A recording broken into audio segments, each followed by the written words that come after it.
defense. What in the world are we doing here? Yeah, we just like to make it move, make it harder to catch. A lot of times they can't run forward and catch it, so it slows it down just a little bit, and like to get the ball on the ground. There you go. Thank you. Yes, sir. Thank you. Bomb it. Another ACC legend there out of Clemson and BT Potter. The sidewinder literally in the approach to try to land it in the zone, that landing zone, to create the best possible field position. At least for the opposing defense. Here's Rowland. Saw him with Harry Douglas moments ago, battling his way to the 34 and near the 35. And DC will take over there after a return of 27 yards. And Jordan Ta'amu, former XFL Player of the Year, on the field. Let's go. Ace left. Ace left. Come here, Chris. Come here. You're on the left. You're on the left. Let's go. Let's go. Ace left. Reno Lava. Come on, ready. See the stats. Leading passer in the UFL this season. The completion percentage under 50%. Some of that has to do with drops. Some of that has to do with the amount of times DC throws the ball down the field. They are aggressive. They certainly were last week. Took a shot on the first play of the game. We'll see how aggressive they are here today. Defenders in first place. Ta'amu out of the shotgun with Deion Jackson, former Duke standout, as the starting running back once again. Four-man front for the Panthers, and Jackson will run right into the teeth through the A-gap, and a short gain of 2. The tackle by Rondell Carter. Yeah, you see right off the bat, guys, the zone read by Jordan Ta'amu. That is something that really hurt this Michigan Panthers defense last week, going against Max Duggan and the St. Louis Battlehawks. Exactly right, Harry. Between that and the big plays, that's what did with Michigan. He'll fake it to Jackson, throw the tunnel, and Chris Rowland to the perimeter and a first down.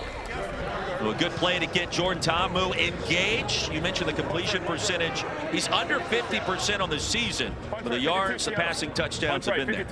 They have been. And again, you know, some of that's on the receivers. Some of that's just the nature of the offense. But that a good RPO, pre-snap read, just a numbers game. Either run the ball if they have less numbers in the box, or throw it out if they have less numbers on the perimeter.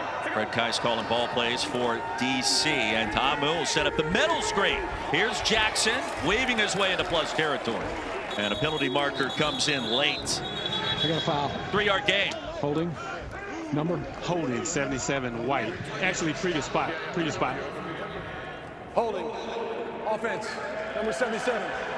10-yard penalty. First down. It's Jeff Heiser, our referee.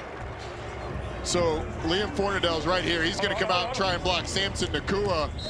And when Nakua tries to get past him, knife under that block, Fornadell just grabs him, kind of spins him around. That's why it got called. Always difficult for those big guys trying to block skill position players or secondary players. Quick, fast, and shifty, slithery as well. Ready, to go. On first down, play action. Ta'amu looking deep, unloads one. And along the far side, it's incomplete. Man-to-man coverage. Braylon Sanders against Kai Nakua. It'll be second down.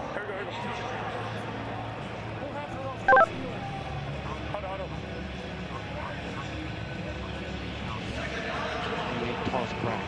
28 toss crack. Come on, ready. Second down and 20, 2 minutes in. Here at Ford Field. Battled 2 of the top teams in the UFL in this 2025 campaign.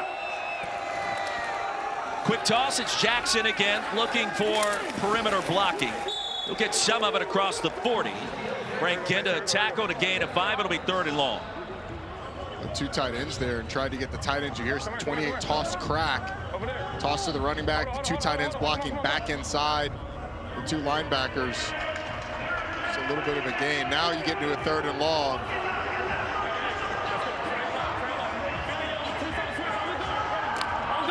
Here we go. Double. First big play of the afternoon. 3rd down and 14. Ta'amu off the back foot, fires a strike, and that's enough to move the chains. Javon Antonio inside the 40 on 3rd and long. Give him 16.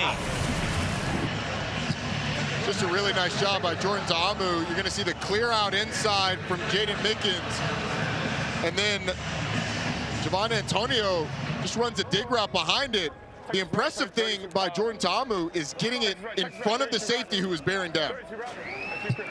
Oh, first down. Guy was right there. Guys, that was a shot by Ta'amu. You want to talk about a laser in traffic on the dig. Pop pass to Chris Rowland. Stays inbound, still on his feet. And that should be enough to move the chains, and it is. Chris Rowland. Arnold Tarpley on the stop. Good block out here on the perimeter by Briley Moore McKinney. A nice job on the defensive back, and Chris Rowland just keeps powering. He's not the biggest in stature, but pretty hard to tackle in the open field. 5'8", $179. He took on Tarpley at 6 feet, 210. And no problem. Here's Jackson weaving across the 25. A nice gain of 4 on first down.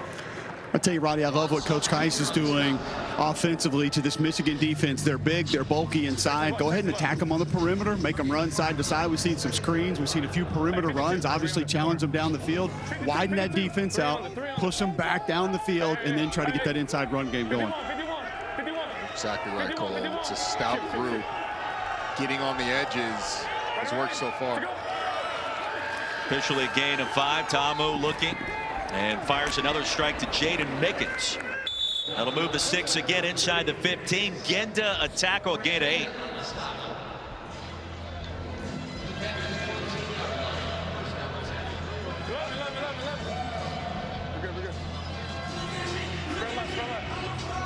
Eating up a lot of clock on this drive as you got a shot of Colin Bauer, the defensive coordinator for the Michigan Panthers. Now DC inside the 15-yard line can get a first down, obviously inside the 5.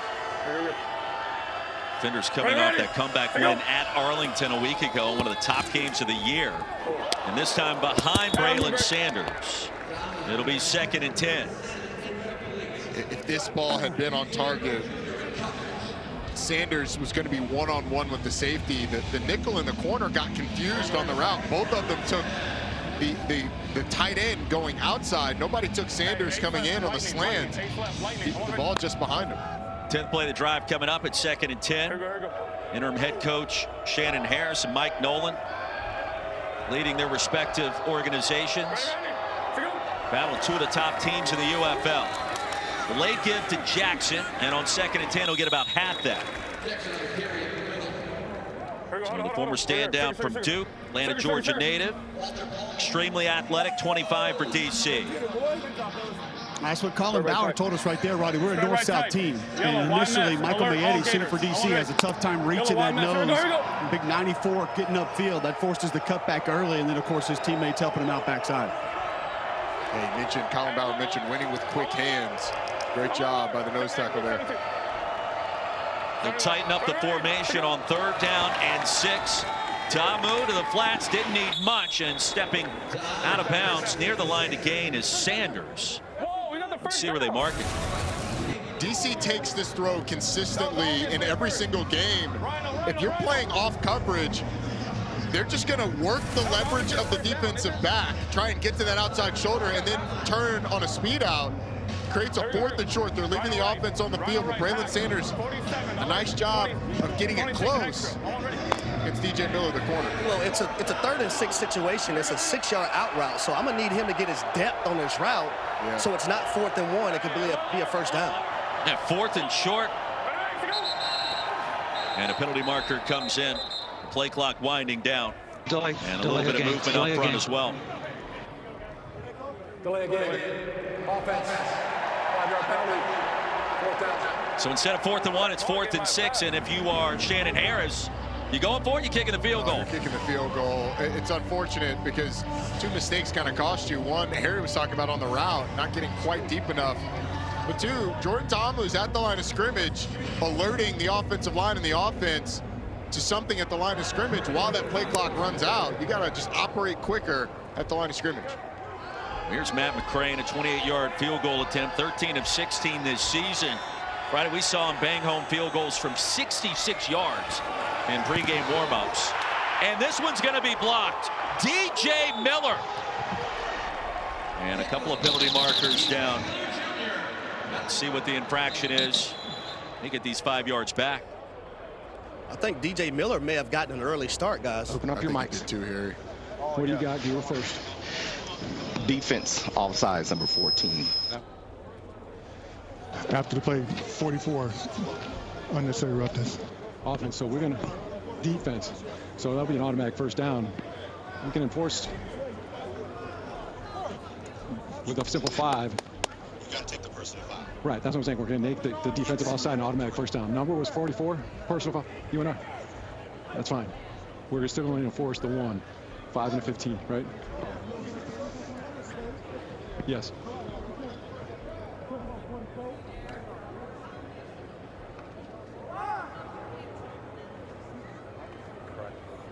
There are 2 fouls on the play, both on the defense. Offside, defense, and penalties decline.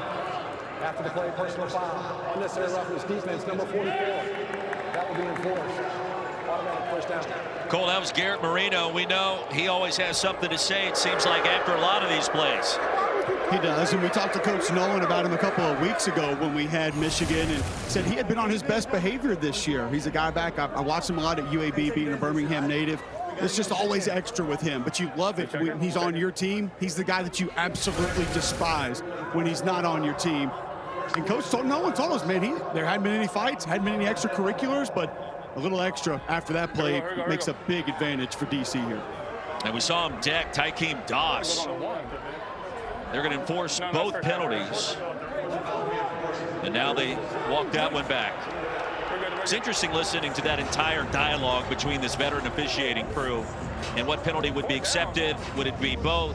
Would it be one? At the end of the day, the end result, first and goal.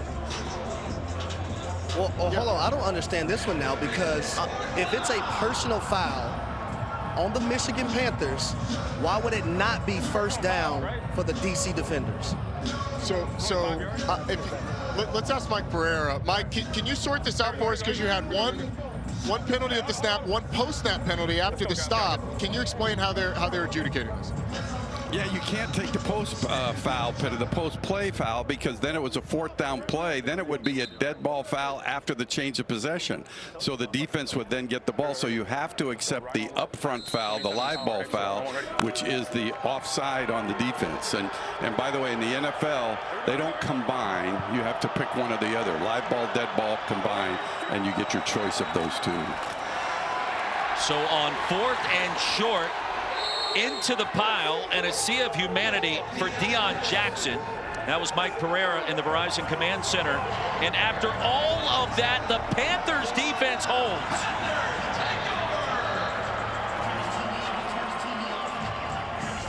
Jackson thought he got there. He did not. Advantage Mike Nolan, Garrett Marino, and this Panthers defense. Michigan gets the football for the first time deep in its own end when we come back to Ford Field.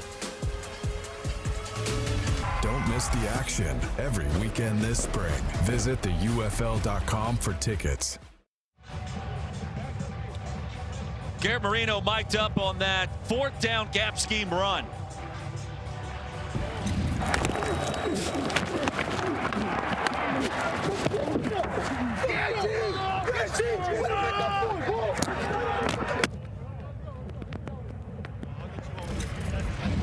Didn't really feel like Deion Jackson had a chance in that sequence. Cole, you surprised by what we saw there? Not at all. I mean, I think if you go back and look at that play, it's a north-south defense, penetrating defense like we talked about. You're going to run a gap scheme. You're playing with fire. It's going to be hit or miss. It's a literal coin flip. You get penetration, you're done.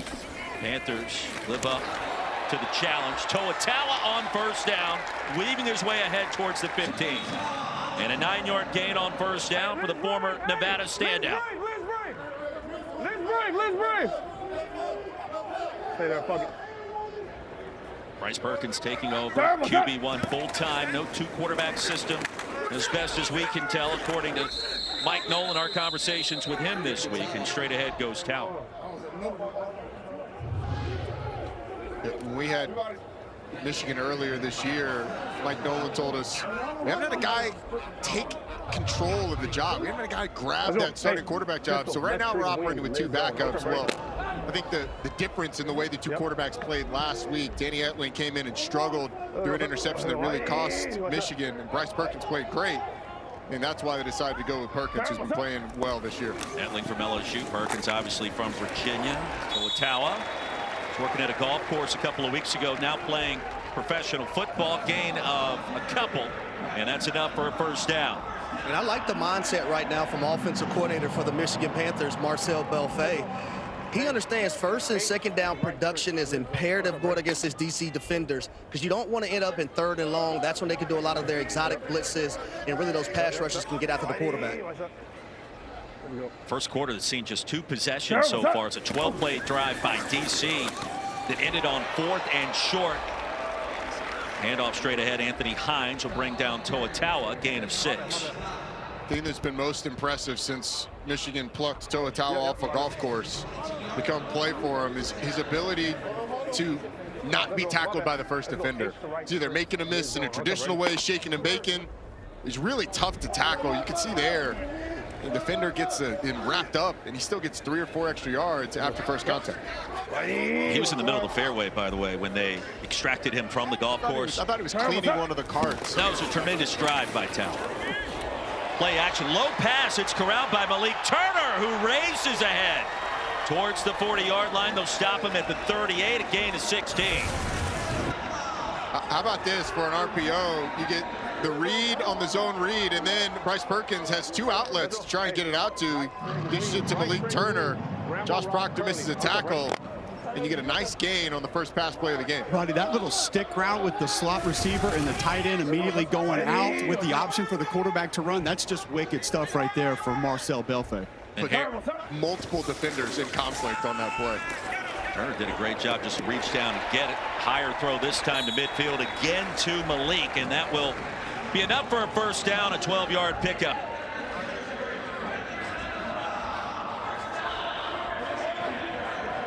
Let's roll. Hey, right hero. Liz stretch, fast, go. On top, ready?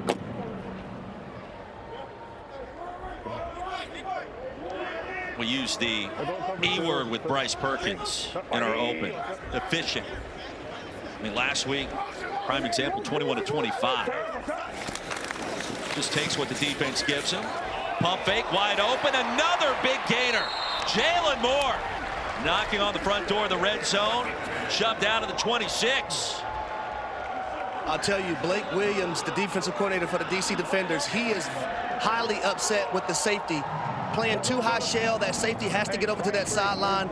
Great job by Bryce Perkins. Pump faking and then throwing it in what we call the honey hole between the safety and the corner. It's going to be a tough job for that safety to get over. There's a lot of room to cover over there. Just a really good play call that, again, took advantage of the space. Perfect start for Bryce Perkins. Inside handoff, Nate McCrary. And McCrary now gaining full health and full strength. The Saginaw Valley State, a big game. Hey, Roddy, point out 50, Derek Roberson on this play, and it goes back to the word that you brought up earlier, conflict defender. They've got the defender slowed down now. This is not a defense that likes to slow down. They're an attacking defense. They're decisive. They have one way to go, and they go there. Your word that you brought up a moment ago is something we need to keep coming back to. Ninth play of the drive. McCrary finds a crease, and on first down, inside the 10 he goes. 7-yard pickup, and Michigan doing what it wants to do on its first possession. I think that's exactly the theme of this drive for Michigan offensively. They've had it both ways. I mean, you've had a busted coverage where you got a big play down the field. Bryce Perkins has been efficient when he's pulled the ball, dishing it. But their ability to run the football, if they can continue to do that through this game, it's going to be really tough for DC. 2 tight end look. Make it 3 now for the Panthers. Weidermeyer checks in. Toa-Taua back on the field. They'll fake it to him. Into the flats. Gunnar Oaks. And stop just short near the 1-yard line.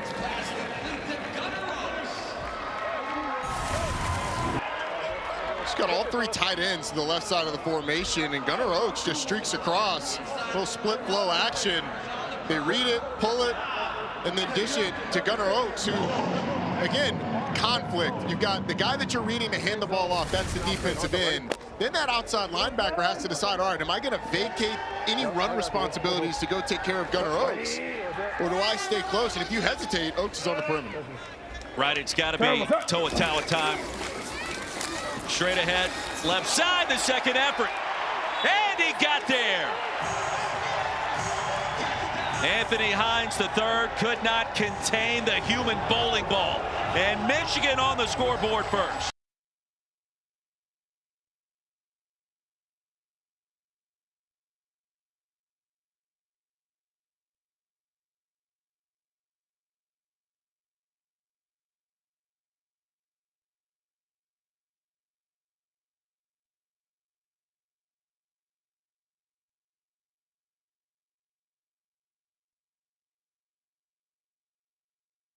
Home defense. They'll go for one.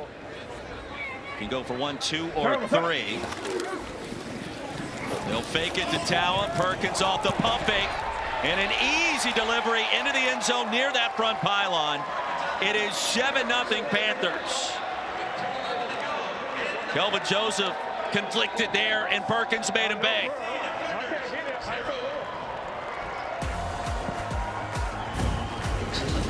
Bryce Perkins getting the job done with his battering mate there. Toa, and the Panthers go 95 yards to reach pay dirt, and the Suns celebrating back at home with Toa.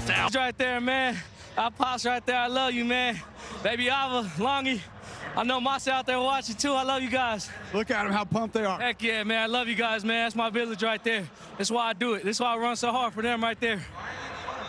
How much do you think about them during the course of a game, even when you're on the field carrying the football? They're my strength. I rely on them. You know, when things aren't going my way, I revert back to them. You know what I'm saying? It took a village to raise me. It's going to take a village to take me down because of them. What would they tell Daddy right now? I love you. Thank you. Through the ups and downs, I love you, man. Thanks, Toa. Good stuff. You guys. Toa also on the kick cover team. Family watching back at home as he celebrates his first touchdown of the game this afternoon in Detroit. It's awesome, and every single one of these players has a group behind them, a village behind them. It's so cool that we got to see Toa's with his story this season, a guy that was cut early in the year but brought back due to injury and has really made the most of his opportunity. Jaden Mickens for DC. Michigan grabs that early 7-0 advantage. Roddy, think about what you said there, too. Cut, obviously, before the season. He's been cut the last 3 seasons by this Michigan team.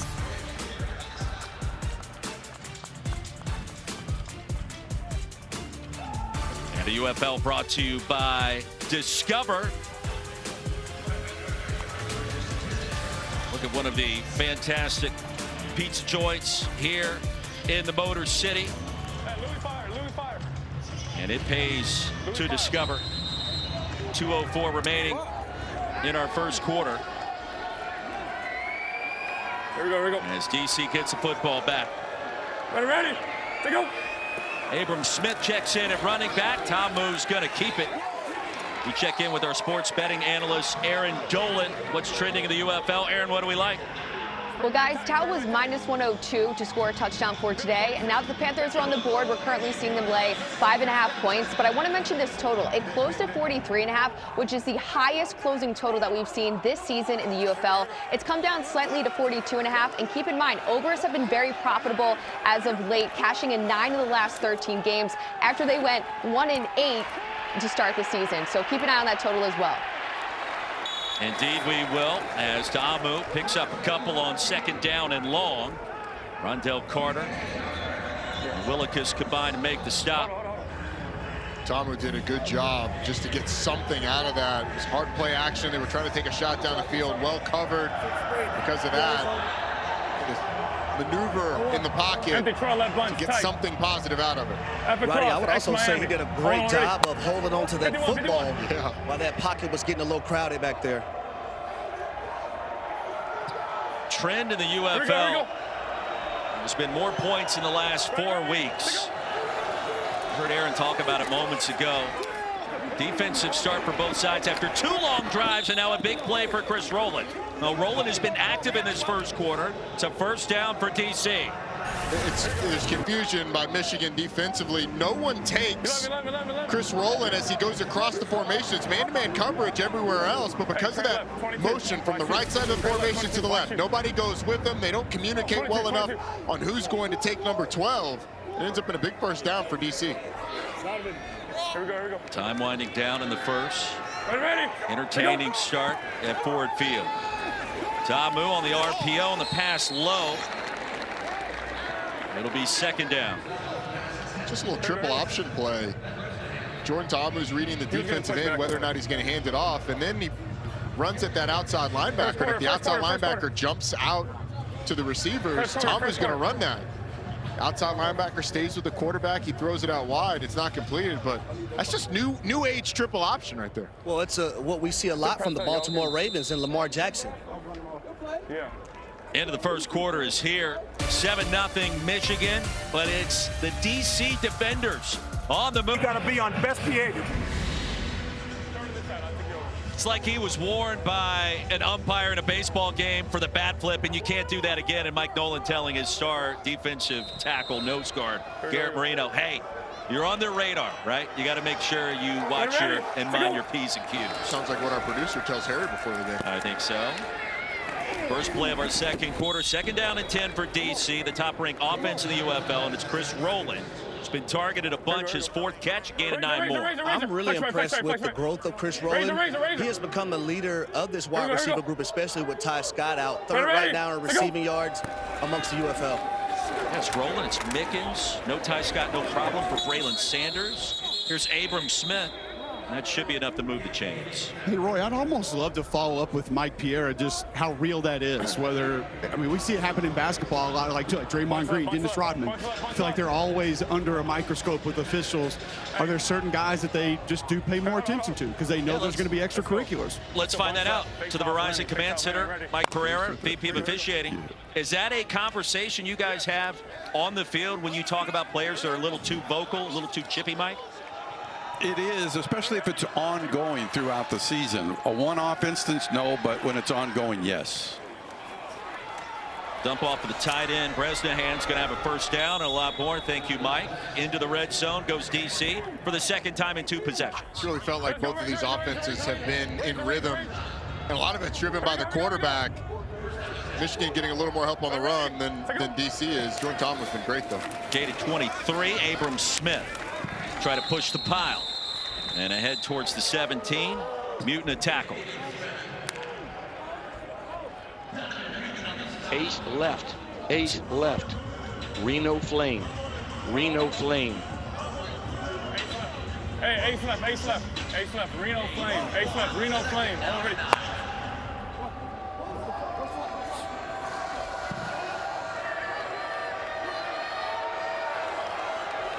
Brett Kei's calling plays. Ready.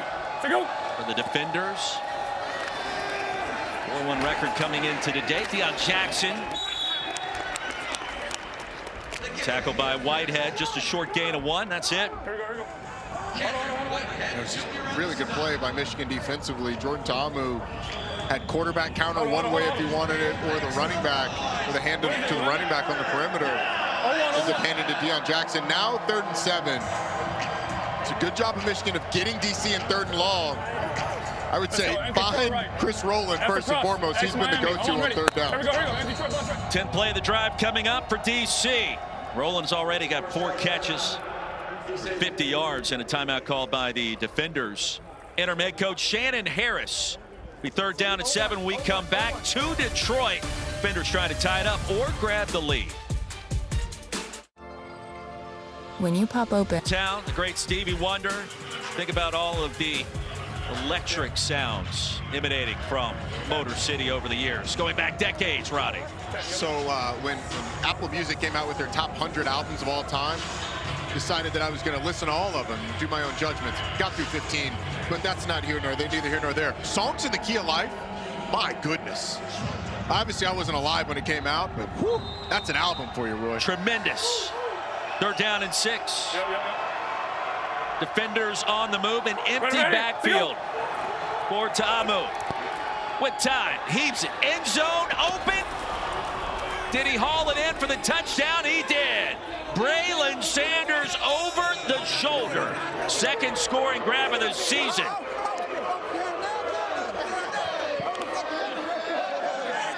What a throw by Jordan Ta'amu. It's a beautiful throw and a beautiful concept by DC to create a little bit of confusion on this Michigan defense. You're going to see the defender come across with Chris Rowland, but then they switch responsibilities with the corner. So you get the defender that's coming across, ends up having to cover the outside receiver who ends up running the inside route. And then it just ends up in chase mode. Levante Taylor, the corner's not able to get back. It is a tremendous throw by Jordan Ta'amu, but the switching of responsibilities is what got Michigan on that one. Defender's going to go for 2 from the 5. He can go for 3 from the 10 or the 1-point conversion. This one incomplete as the pass sails high right in front of the goalpost, and he had a couple of tight ends he was thinking about in the back of the end zone.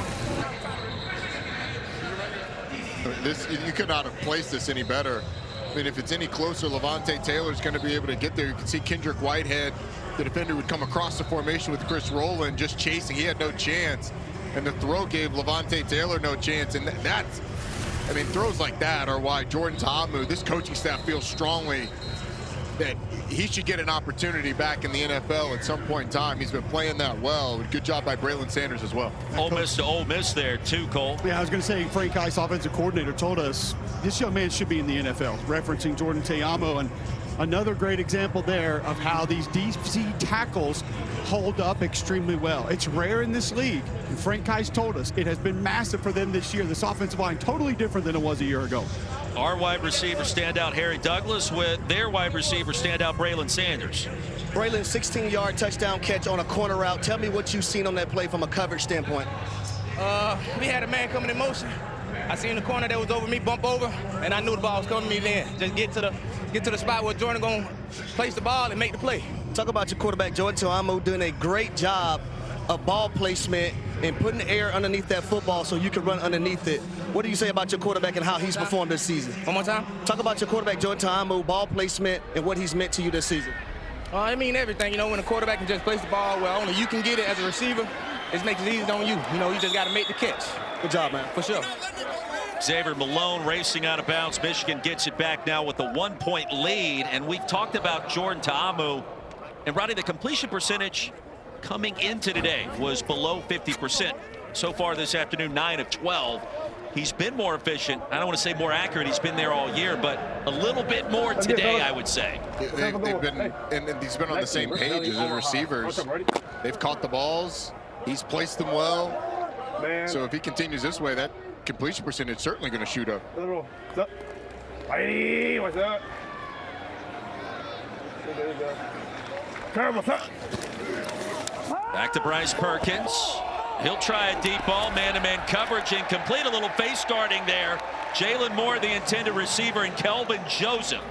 Roddy, I'm not sure he turned around, and a penalty marker comes in. No, you're good. Defensive pass interference, number 27, defense. Pass interference, defense, number 27. 15-yard penalty, automatic, first down. I think you nailed it, Roy. Kelvin Joseph just never turns around to play the football, and obviously impedes Jalen Moore from being able to get back, make a play on that ball that was a little underthrown. A 15-yard penalty, first down for Michigan. Bryce Perkins, QB1, 4 for 4 for 59 yards. Now, second possession of the afternoon. Toatawa barrels ahead of the 45. Well, this Michigan team at 3-2, coming off the loss at St. Louis last week, 32-27. It was really a crushing loss, too. Battled back and forth, had an interception right before halftime that allowed St. Louis to double up, scoring right before the half, and then right after the half, it got them behind in the game. And then the big plays late in the game just really, really took the wind out of their sails. Some great games last week to conclude week 5. Little RPO into the flats and a tight end completion. Nicotini going to race right past the line to gain and a 10-yard pickup. I'll tell you what, the little block that comes out here is really what helps this, because Hicatini is going to leak out in the flat after the zone read. But Jalen Moore just gets a little pick play. As Hicatini gets out into the flat. And how many variations have we seen of that? Zone read with somebody out on the perimeter for Bryce Perkins to dish it to. DC has not had an answer. Added that split motion to that last one, too. Yeah. It's Jalen Moore in motion. They'll fake it to Tawa. Perkins gonna shake off one defender. That was a powerful stiff arm. The comeback route is there. Ball pops out for a minute. Penalty marker comes down, and a lot to unpack in that sequence. It's Malik Turner that caught the pass. I've got incomplete pass. I've got an incomplete.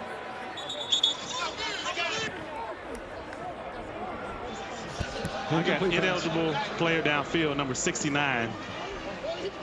Pass was incomplete. Pass was incomplete. Did you guys see Bryce Perkins there? Everybody on the field is just they're going to decline it. They're going to decline it. Thank you. Ineligible player downfield. Offense, number 69. Penalties decline. Second down. The results of the play was an incomplete pass. Yeah, the pass ruled incomplete. As Turner came back, you saw the ball pop up in the air. It's a side story. The story of this play is Bryce Perkins going full Derrick Henry or Najee Harris on Deontay Anderson. Get off me, big fella. Get on the ground. And then everybody else is just not letting Bryce be great. I mean, you got to stay at the line of scrimmage. You got to catch the football, because the slam from the quarterback on the stiff arm, that's the story of this play. I mean, that was 6'2", 215, no problem against Anderson. And on second down, Dennis Johnson stopped right at the line.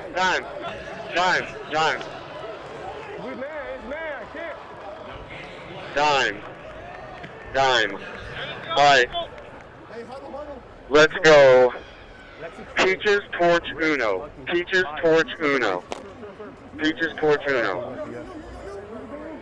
As you can imagine, Blake Williams, defensive coordinator for DC, walking in the gym with one of those going biceps, triceps, traps.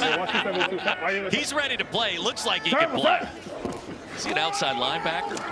Third down, Perkins in the pocket. Buys a little extra. Perkins to the edge. Long ways to go for Bryce. And ushered out at the 42 by Joe Wallace. That was really close by Bryce Thompson to being an illegal hit. Unnecessary roughness on the sideline. I mean, the quarterback's out of bounds. He's on the white. He's wrapped up. Bryce Thompson gives him a shove after. Michigan certainly didn't like it. That's what happens when you stiff arm free safety down to the ground a few moments ago. Yeah, no kidding. Well, I guess he's sort of jumping out of bounds when it happens. It ends up being a little late. I'm good with the no call there. It looks worse, I think, in slow motion and with the angles that we have than it did in real time. At 4th down and 7, and let's see what Michigan wants to do. They're going to bring the punt team on the field. Simon Laria just signed midweek. We had a couple of long possessions to start this game.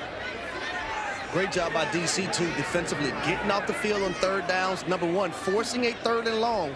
That's the world that they want to live in, more so than having Michigan 3rd and 2 to 5.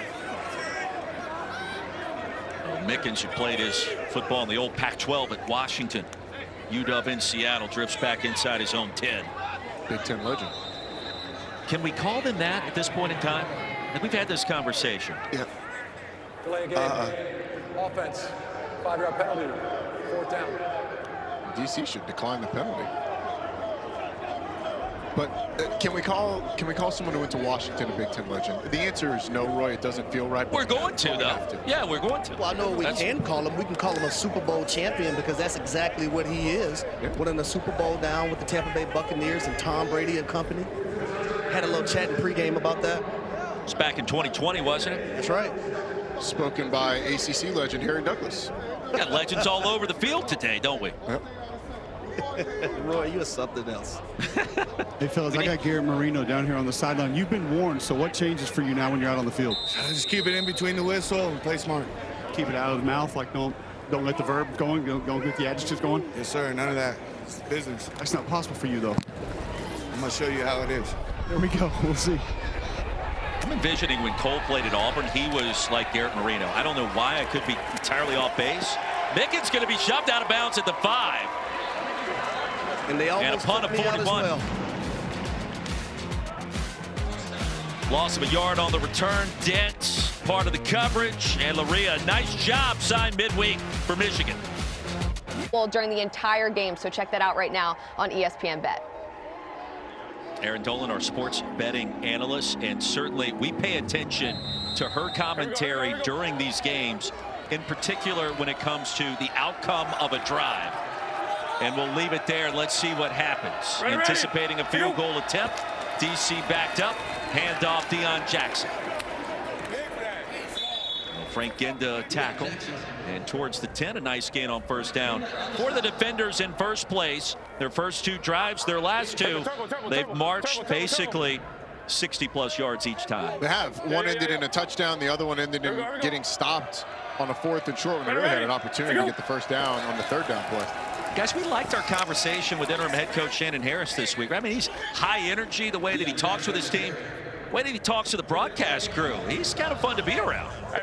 He is. And I think you've seen his confidence grow, because we had them their first game this year, and there was a little bit of certainly nervousness, just not really knowing what he was in store for, but the confidence certainly has grown since he's taken over. We'll try Deion Jackson again over the left side. Had some real estate, and on 1st and 10, ahead across the 25. Hey, Roy, to follow up with that, I was speaking to Von Hutchins, the DC general manager, before the game, and I think people forget that your head coach walked away less than 2 weeks before the first game. Your defensive coordinator left during the season. You have a new offensive line coach. There's a lot that this team has overcome this year that we have the best record in the league. Well, we talked about that with Coach Harris, too. He said the culture was here before I took over, but it was his time to be elevated and a chance to rebuild and rebrand a little bit more on that culture, and he's done it so far. They're in first place. And let me touch on, I'm going to touch on both guys. Shannon Harris, number 1, back in 2015 when I was playing with the Tennessee Titans, he did the Bill Walsh Diversity Internship and was phenomenal during that time. So it was back in 2015. I knew when he got the opportunity to be a head coach that he was going to be phenomenal. And as far as general manager Von Hutchins, we played together with the Atlanta Falcons. He was a fantastic cornerback, very cerebral, smart. So it's not a question for me why this roster is as stacked as it is. It is stacked indeed on 3rd down and short to Amu. Gonna be sacked and dropped way back at the 16.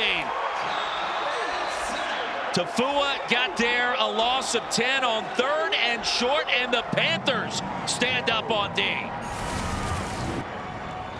It's really just the tenacious pursuit by Tafua off the edge, down the field. Jordan Ta'amu can't find anything initially, so when he tries to scramble, Tafua just does a great job of getting out, cutting off the angle to the outside, and being able to bring down the quarterback.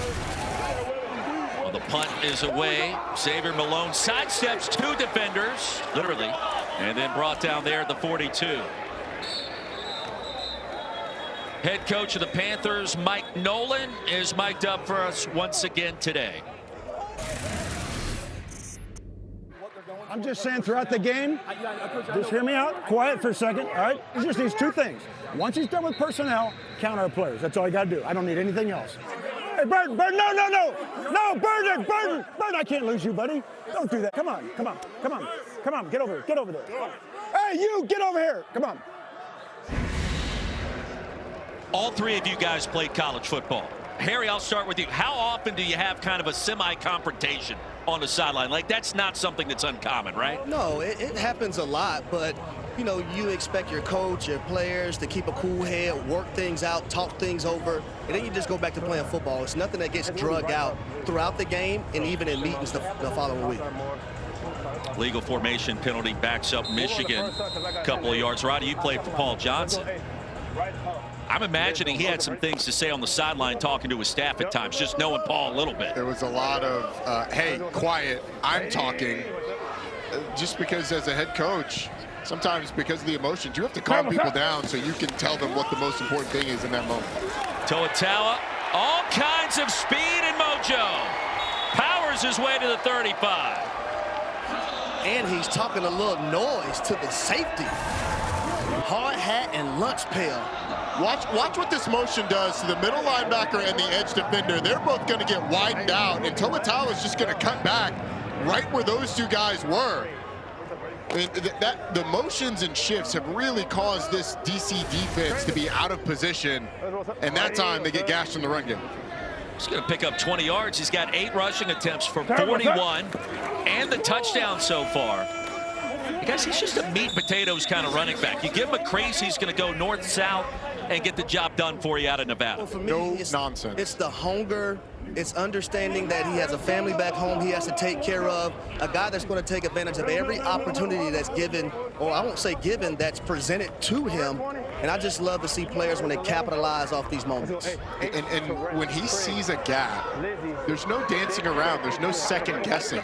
He's a guy that puts his foot in the ground and goes. And he's got a little bit of wiggle.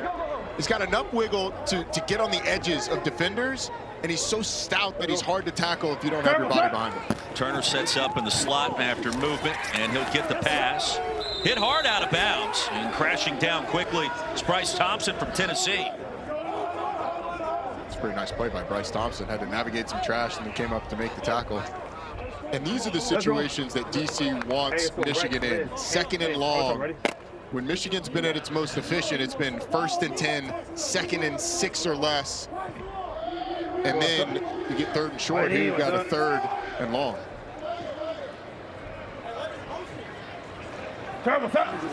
Panthers need 11. Here comes the pressure. Perkins still on his feet. Somehow, someway, Houdini does it again. And a first down completion. How about the touchdown? Picatinny reaching the end zone. Put a star by that one from 35 out.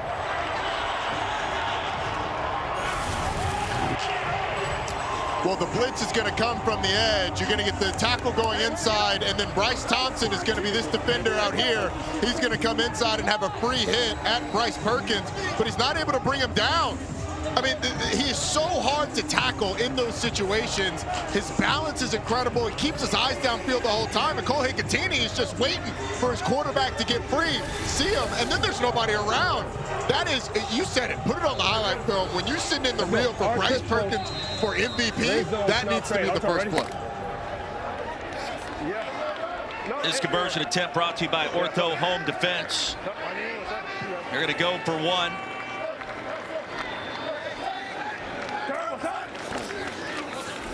And Perkins straight ahead. The give. Conversion is good. 14-6 Michigan. Nate McCreary reaching the end zone. I want to know what Bryce Perkins had for breakfast this morning, because I want it every day of the week moving forward. It's whatever Bryce Perkins has for breakfast before every game. I mean, he was magical last week in the game against St. Louis, avoiding sacks and pressure and really getting them in good situations with his legs when everything wasn't clean ahead of him. And good for Cole Hicatini, just making himself available down the field, finding some space. But man, the magic of Bryce Perkins on full display. Hey, Bryce, can I jump in here real quick? I just want to ask you, when you start to move in the pocket like that, you're stiff-arming a guy to the ground earlier, you're spinning out of... What's even going through your brain right there? Well, I mean, just stay up, try to stay strong in the legs, and when you get out there, you know, it's hard for defenses, you know, when you extend plays, they got to come for a long time. So try to train myself to keep the eyes downfield, and those guys did a great job of getting open. So made a play, got to keep rolling. Is that last pressure one, you knew you didn't have the numbers on, you were probably going to have to leave? Yeah, I mean, the last one, you know, kind of, they did a good job disguising it. He came. So, you know, made a play. Probably should have got it right, but, you know, sometimes it happens and you got to make plays. Thanks, Bryce. Thank you. Cole, thank you. That is the longest catch of the season for Hicatini, and his first touchdown. Week 7, the UFL starts Friday. DC and San Antonio at 8 Eastern on Fox. Then Saturday on Fox, Michigan and Arlington meet at 1 o'clock. Sunday at noon on ABC. Houston rolls into Birmingham, and also next Sunday at 3 o'clock on ESPN, St. Louis and Memphis to wrap up the weekend. I believe they have to be referred to as surging Houston at this point. Roughnecks are getting it done. They are, and they're right in the middle of things. Here we go. Jalen McClendon has been an absolute revelation for them at the quarterback position. Isn't that what this league is all about? The redemption factor, the comeback story. On the tunnel screen, Chris Rowland's going to fall down right at the line. guy that had Jalen McClendon, a guy that had 6 starts in his career before getting his first start of the season a couple weeks ago for Houston. He's going to end up with more starts this season than he had his entire career. I mean, like since middle school, it feels like. Yeah. Waiting for his time. It has arrived for the Roughnecks. Ta'amu, 10 of 14, $117 and a touch. Leading passer of the UFL at this point in the season. 2nd and 10. Ta'amu wants to heave one deep, and he does. Underthrown and nearly picked off. There was double coverage down there. Levante Taylor involved. And the pressure coming in as well for the Panthers by Willikis. Ta'amu gets hit as he's throwing this ball. Does a nice job of stepping up in the pocket. But the play by the defensive line to hit him right as he's letting that one go really affected the pass. He was fortunate to fall harmlessly to the turf. Get to the sticks, Chris. Go back to that 4th down stop by Michigan at the 5-yard line. First possession of the game for DC. That looms large. And another 3rd down and long. Here's Ta'amu, clean pocket across the middle, sails it high and incomplete. Now Roland was looking back towards his quarterback. It'll be 4th and 10. No, I'm saying like more and then turn around. It was a little bit of an option route. It looked like Chris Rowland had a lot of flexibility on where he was going to break that. Jordan Ta'amu, you could kind of hear him say he expected Chris Rowland to go more vertical and then turn around. But Chris Rowland went right to the sticks, turned around to the inside. Receiver and quarterback not on the same page. Off the side of the foot, and that one is going to bounce out of bounds. And Paxton Brooks, a special teams mistake. And Michigan already with an 8-point lead is going to set up shop deep in DC territory. Don't forget Sunday Night Baseball comes your way from Atlanta, 7 o'clock Eastern tonight. Shohei Ohtani, the Dodgers, take on the Braves after a 10-3 win last night on the road. Don't miss the matchup this evening, 7 o'clock Eastern, here on ESPN. 12-yard punt, Roddy. That is not good when it comes to Paxton Brooks in this special teams department. No, it's about as bad as my mentality if the Braves aren't able to break the 7-game win streak of the Dodgers tonight. And Cobb County, the place to be if you are a Dodgers fan, apparently, with what's happening lately. Go ahead and get that mentality in the gutter then. Yeah, my Bravos have struggled this year. We're fighting. We're trying to make a comeback. Is Acuna back yet? We need him back, right?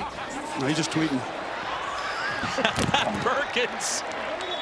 I don't know that that's a good thing if you talk about professional sports these days. He's not healthy, but he's tweeting. No, that's probably not going to end well. It is absolutely not going to end well, and it already has caused some a little bit of a stir-up this year. 2-minute warning. Michigan on the move. Bryce Perkins, human highlight factory. He's not in Atlanta. He's here in Detroit. The cockroach, resilient creatures. But the first answer is about ending the half with the ball. You can't take the answer literally. It's the spirit of the answer. We want to score, hopefully a touchdown, but if we have to, a field goal with as little time on the clock as possible. So little time that it doesn't give them a chance to go down and score, which is effectively us ending the half with the Maybe he's counting the kick as possession, and so like you can drain another 3 or 4 seconds there. That's a great point. That makes sense. Right now, I needed that interpretation there from the football side of the equation. All I got for you. Thank you. After the 2-minute warning, 2nd and 1. DC with 2 timeouts remaining. Michigan with all 3. I do wonder if Michigan goes to the run game here for a couple plays. McCrary, the running back. Answer appears to be yes. Into a pile. Stopped at the line. Kyle Phillips is stopped.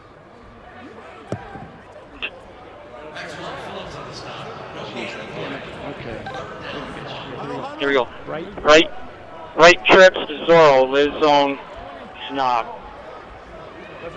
Right trip Zorro, lives on Snob. Total checks in. He has to get a touch here, wouldn't you believe? I think it's going to be some sort of zone read. Toa or Bryce Perkins are going to carry the football on this one. It's Perkins. Look out. There it is. He gave it to Toa. And Kyle Phillips sniffed it out. They played it perfectly, a loss of 1. And it's going to be 4th down. Bryce Perkins is reading this edge defender, but there's penetration from this side as well that comes through. So this is kind of blown up on both sides. I thought it should have been a pull read, but it was kind of muddy out on the edge as well. That was just a well-defended play by DC, and now, you know, I don't think Michigan's going to be aggressive enough to go for it here. I would imagine they're going to kick the field goal. DC's going to get the ball back with plenty of time to make a drive. 4th and 2. Here comes BT Potter. Kyle Phillips, another standout from Tennessee, playing on this DC defense along with Bryce Thompson. And for Mike Nolan, call for the field goal. 8-point lead. You see Potter's numbers this season. If he kicked this one sideways, I'd really be impressed. That would be cool. It will definitely be magical, a.k.a. Harry Potter's cousin. Oh, how about it? There it is. HD, it's good to have you back this week, by the way. Yeah, I missed you guys last week. We missed you. 45-yard attempt for Potter would be his longest of the season. One of the top kickers in Clemson football history. And from that left hash, BT Potter going to bury it. Well executed, longest field goal of the campaign, and it's now 17-6 Michigan. Now coming up later today, our first WNBA preseason matchup. Caitlin Clark and the Indiana Fever in action against the Brazilian national team. That is at 4 o'clock Eastern. The game is the homecoming of sorts for Caitlin. They're going to play it at Carver Hawkeye Arena back in Iowa City. What a scene it will be today on ESPN. And by the way, Roddy, Caitlin's been in the weight room this offseason. She is ready to go this year, and perhaps a more physical approach. Yeah. One of the faces of the game. It'd be good to see her out there back in Iowa City. Does feel a little unfair that they're playing the entire nation of Brazil, basically. Right. But I mean, Caitlin Clark going home, really cool spectacle after being a late scratch in their last game. It's no different than here in the Motor City, Detroit versus the world, right? Let's go. Hey, that's true. That's a great point. Make a play, Nick. Cole was driving in yesterday, went past 6 Mile, 8 Mile, and I had to get off made it all the way here. Out. Right. Shout out Eminem. I rolled through 8 Mile yesterday. I don't know what I expected, but it was about what I expected, I guess. Did you play the song while you drove down 8 Mile? I played the music of the cities that I'm in every time I visit. Like when I go to New Orleans, Juvenile, Lil Wayne. When I go to Texas, Slim Thug. When I come here, it's Eminem, Kid Rock. What a nice touch for Colt Kublik, the man of the people. Penalty marker comes in. We check in with Harry. Coach Harris, you're down 11 points with a minute left to go in the second quarter. How aggressive are you going to be right here? Yeah, we're going to try to get some points right here. You know, we've been in this situation before. We just got to go down and use our 2-minute drill and then go down and put points on it, whether it's a touchdown or field goal. Sounds good. Thanks. Appreciate it. Harry, thank you. Let's check the infraction. One timeout remaining for the defenders. During the return, illegal. Double team block offense, number 25. They're going to have the second number. That penalty is a 15-yard penalty. Fully enforced, first down. It's going to go on Deion Jackson. And back up DC. Right. The double team. Takes two to double team. Didn't get that second number. That puts your offense at a big disadvantage, having to go back 10 yards, starting inside your 10-yard line on a drive where you've got one timeout, 58 seconds, so enough time, but you're going to need some chunks on this drive and to use the clock wisely. Don't get tackled inbounds, short of the first down sticks. The clock will continue to run. It'll stop briefly after you get a first down, then will continue to run, and then it stays stopped on an incomplete pass or an out-of-bounds play. And, Roddy, the most important play in a 2-minute situation is the very first one, getting that drive started. And the drive starter on first down. Ta'amu rolling. Going to tap dance out of bounds. I feel like DC's offense has played better than what the 6 points represent so far in the half. I would agree with that. It's been a low possession game in this first half, so they haven't had a ton of bites at the apple.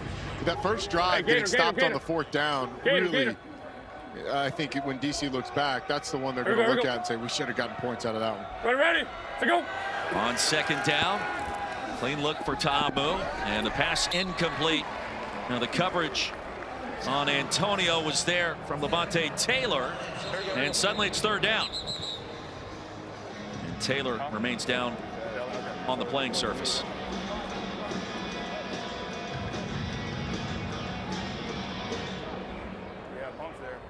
Ta'amu is, to that previous point, 11 of 18 passing.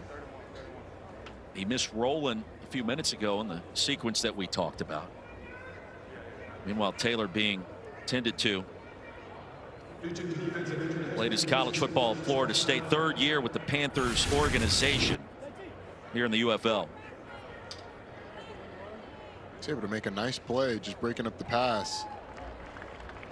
And it looks like he just took a bad step when he hit the ground. Grabbing that right knee right away. Played in the CFL with Saskatchewan back in 22. Cup of coffee with the Rams in the NFL as well. And a slight limp as he is helped to his feet.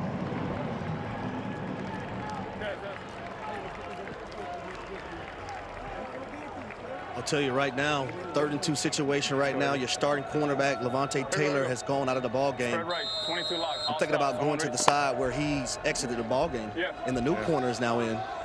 And maybe when 3rd and short here, and you had the opportunity to get 2 plays, maybe you run the football here and then go right after that corner after this too. Kenai Lovely on the field to replace Taylor. And across the middle to Mickens. Chain mover, first down, a gain of 9, and the drive starts now. Here we go. Ready, to go. Defenders trailing by 11. Near the end of the first half, Ta'amu's going to buy some time and sail it out. Now pressure from Carter and Willikis. Combination of race to Jordan Ta'amu that time. Yeah, there's going to be pressure on Ta'amu that forces him out of the pocket, and then he throws the ball away. It was really good operation, though, by DC between that 3rd down conversion and the 1st down play. They were on the ball so quickly, the clock didn't even have a chance to get going. It's really good awareness, knowing that once you get the 1st down, everybody on the ball knows the play. Great operation by DC offensively.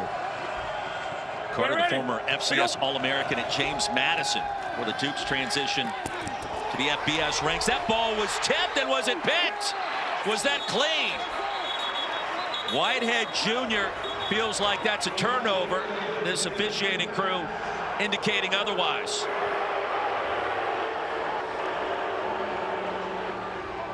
Jeremiah, look at Coach Nolan if he wants to challenge us.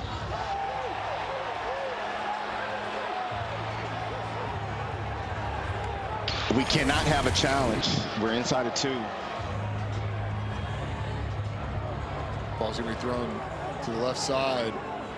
Does he get those hands under? No, I think that thing's on the ground. I think it's pretty clear from the view we just saw that that ball is assisted by the ground.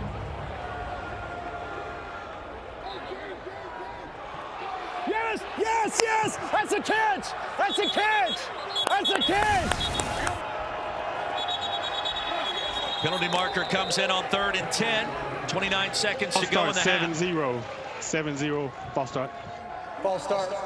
Offense, number 70. 5-yard penalty. 3rd down.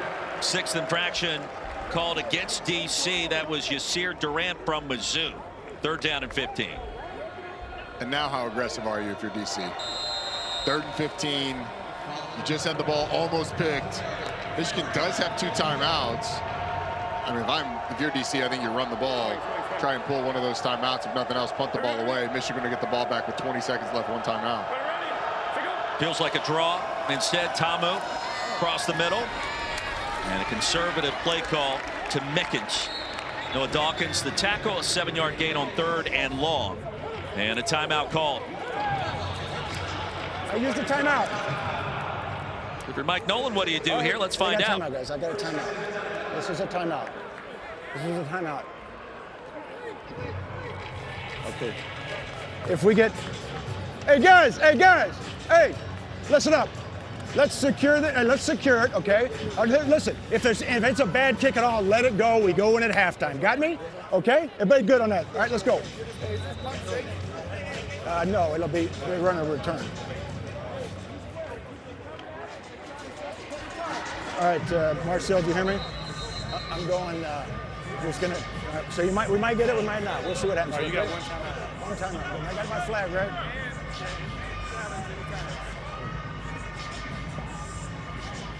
Be smart with the ball back there, Malone. Count it, yeah. Here's Paxton Brooks back on the field. Remember, he shanked the last punt, the tune of just a 12-yard effort. Turns it over beautifully this time to Xavier Malone. And from the 23, a running start before he's brought down at the 37. 48-yard effort that time. A return of 15. Only 10 seconds to go in the half. It's not quite enough time to get anything done. I mean, you may have one play to try for a long field goal, but that'd be really aggressive by Michigan. And you got one shot at it. We'll see what they choose to do. Take it to half, fellas.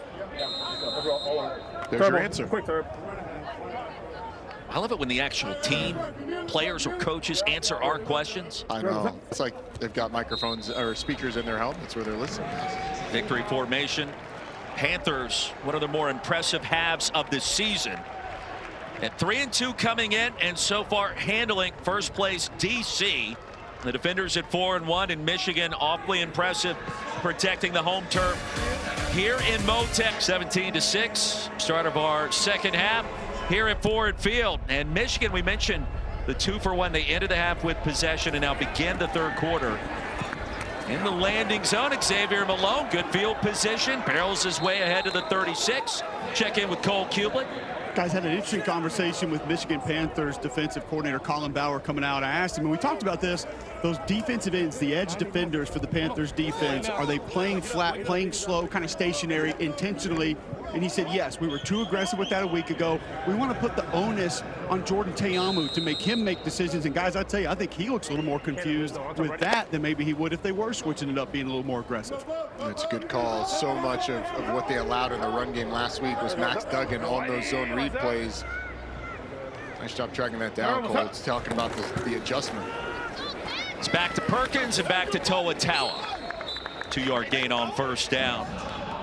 Had some momentum towards the line of scrimmage, and then DC stopped him right in his tracks.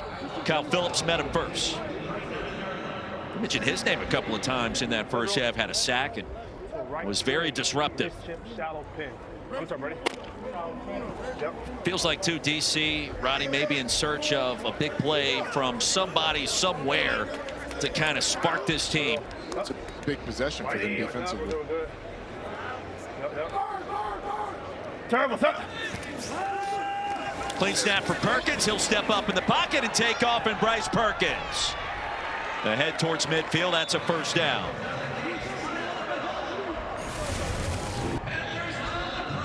You're going to get a crossing route from the tight end and an over route, but it takes this defender out of the play and that defender out of the play as well. And it just opens up in the middle for Bryce Perkins. Everybody's in man-to-man coverage. There's no one there with their eyes on Bryce Perkins. It's an easy pickup on the first down. What's up? 21 rush yards for Perkins. Toa Taua again, he found a way to sneak through the line of scrimmage to the 45. Now in DC territory, gain of 6.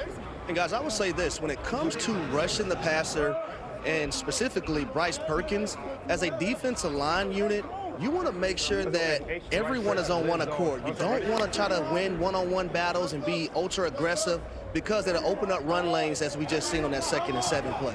Yeah. Especially when you're playing man-to-man coverage and there's no one looking at the quarterback when he breaks the pocket. Why wouldn't you run the zone read or give it to Taua again? Given the fact that he's been so effective scoring that touchdown in the first half. And near the line to gain here. Kyle Phillips, a tackle. Son was watching as he scored that touchdown in the first half, and some great pictures of him and his young family in the pool, hanging out and watching Dad carry the pigskin. It's awesome. It changes things when you have kids. The reason that you do what you do, as any parent would know, comes more than yourself. And it's so cool to see that relationship and the way Toa plays because of what he has at home. First down again for Michigan. Pressure off the edge, and Perkins eludes it again. Directing traffic. Takes off. Here comes a penalty flag. And Perkins still inbounds. All the way ahead towards the red zone. 84, holding offense, number 84. This one's coming back. Spot of the foul's good. Offense, number 84. 10-yard penalty. First down. Correct. That negates a 23-yard gain, and Gunnar Oaks, the guilty party, to tie it in for the Panthers. The pressure's going to come from Kyle Phillips, and then later in the play, Gunnar Oaks right there is going to grab the safety, Deontay Anderson. As Bryce Perkins starts to go, the grab happens on the shoulder. Anderson pleads his case to the officials, and look, he didn't really need to. I was going to say. Bryce Perkins was out of there. He's been so magical. If you're a Michigan player, you're just saying, look, if Bryce is scrambling, just let Bryce do Bryce. No one can tackle him anyway. Sounds like a T-shirt. Let Bryce do Bryce. First down after the penalty. Bryce do for you? I don't know if you could use that. That's probably a trademark infraction of some kind, but I like it. I like where your mind is. Across the middle and into traffic to Oaks, trying to redeem himself from that previous penalty. It's incomplete. Well, I tell you what, 69 right guard, Cole Cabral, full slab right here. His helmet popped off. Don't know if he's going to have to come out of the game. You want to circle that right guard, Roddy. So the right guard right here, watch him as he retreats and fire! I mean, that is full slap rib right there. Explain the full slap and what it is. Well, defenders usually going to have their arms engaged with the offensive lineman. They don't see you coming, so you just go right for the ribs right there. You get a little half slab, sometimes half the rib cage, but that one right there, that's a full slab for you. I usually only order the 3 bones of the ribs, but pain in my midsection after listening to that conversation. Screenplay is going to be blown up. Sounds like Shannon Harris thought that last sequence should have been an infraction of some kind. That is freaking legal. He can't do that. He speared him in the head. He speared the right tackle, just speared the guy in the head. Yes. Hey, Dion, was that a flag? Was that a flag on that guy?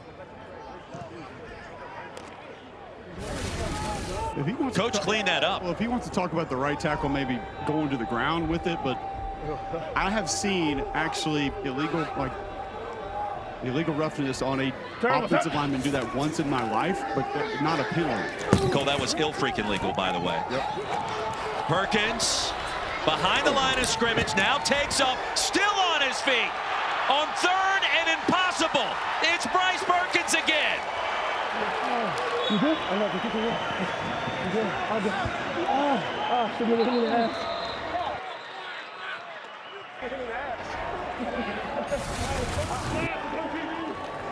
I mean, it's just Perkins magic once again. I mean, you got a shot at him there, and then when you've got 3 defenders around you, how in the world does he get out of this? There's 3 guys there. How? I mean, one's got his head down, one has an ankle broken, and the other's behind him. That's how. Thank you, Cole. Joe Wallace, the injured player, helped off the field as we ran that replay. And I'll tell you guys, man, that is deflating for a defense. You have them right where you want them, 3rd and 20. And it's exactly what defensive coordinator Blake Williams spoke about at halftime. We have to contain the quarterback. We have to get him down on the ground. That is more defenders defending a play with the inability to tackle Bryce Perkins and get him on the ground. Helmet came off Perkins. That means Danny Etling has to check in for a play out of LSU, and we saw the 2-quarterback system earlier in the season. Perkins was really named QB1 defiantly earlier this week. Handoff, doesn't matter who the quarterback is, Nate McCrary. 19-yard gain, it'll be first down and goal. It's a really good job by the right side of this line, but particularly Jim Okafor, who just fights. He's able to get his butt to the hole, let Nate McCreary cut off of it, and then the young man who's battled an ankle injury all year long almost gets in the end zone. Can't quite make the safety miss. 37 yards on just 4 touches. McCrary remains on the field. Let's see if they try to get him into the end zone here. More zone read. It's McCrary, and indeed he gets there. Now the ankle's healthy. The offense for Michigan on point today, led by Bryce Perkins, and now McCrary, his first scoring opportunity.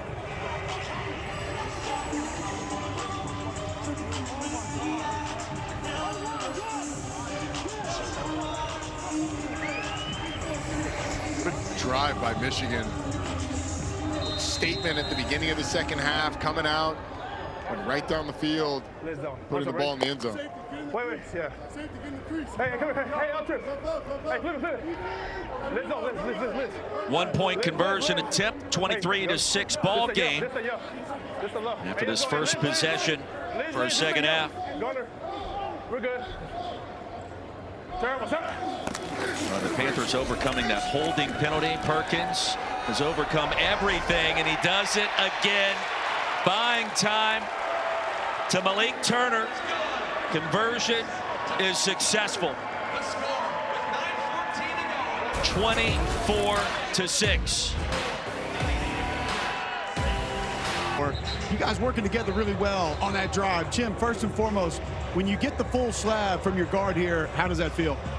Feels great. He just, he gets the first initial fit, and I just have to fit it in, and we just keep rolling. You take the kill shot. It's just finishing it off, just body shots. I mean, we can control a game, keeping guys outside, make the pocket easy. Combos on a couple of those runs too. You guys working together, really nice, getting movement, climbing to the second level. Is that just reps together that allows you to do that? Yeah, but we just work it every day in practice, so we have a natural fit. Oh yeah, I mean, we rep all this stuff all week, so it just makes it second nature when we get out there and have to do it in the game. This is your chance to talk trash. Like, I'm good. I'll keep it. I'm good. Yeah, the trash has been talked on the field. What is it like? Tell me quickly, with a quarterback like Bryce, able to bail you out at times, move around, do different things in the pocket. Oh, that's great. I mean, like that last drive, like I missed on one of my guys, and he made something happen. It's really nice that he can pick us up when we need it. Jim? It makes it easier for all of us. Just blocking easy, everything. So it's just nice having him back there. Thanks, fellas. Thank you. There you go, Cole, boys. thank the humility of the offensive lineman there. It's an offensive line friendly broadcast here in the UFL. It's brought to you by Discover. It pays to discover. The Tawa family celebrating this Michigan performance, and Toa Tawa already reaching the end zone. Flex time. Hey, it looks like we would like to hang out with them sometime in the near future.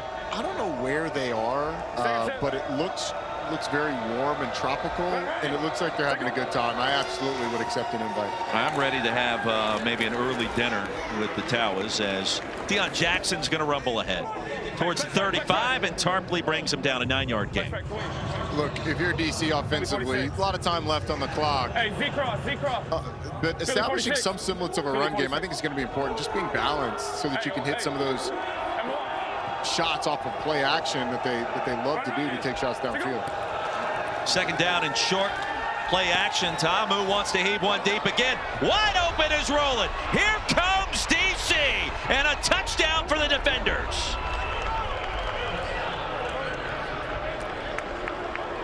Lightning strikes Jordan Tamu with a hot hand from 65 yards out.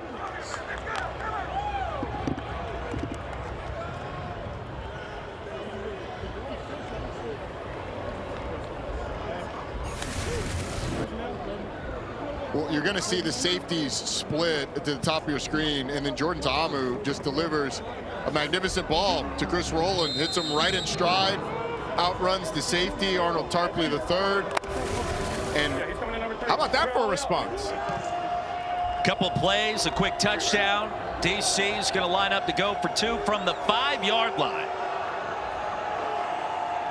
And we've talked at times today, Michigan defensively has been known to give up the big play on occasion.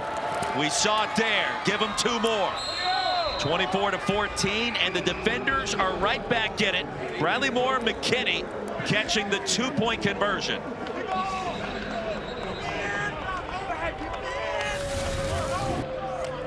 So a couple things. Here's Chris Rowland, and he's going to run a route right up the middle.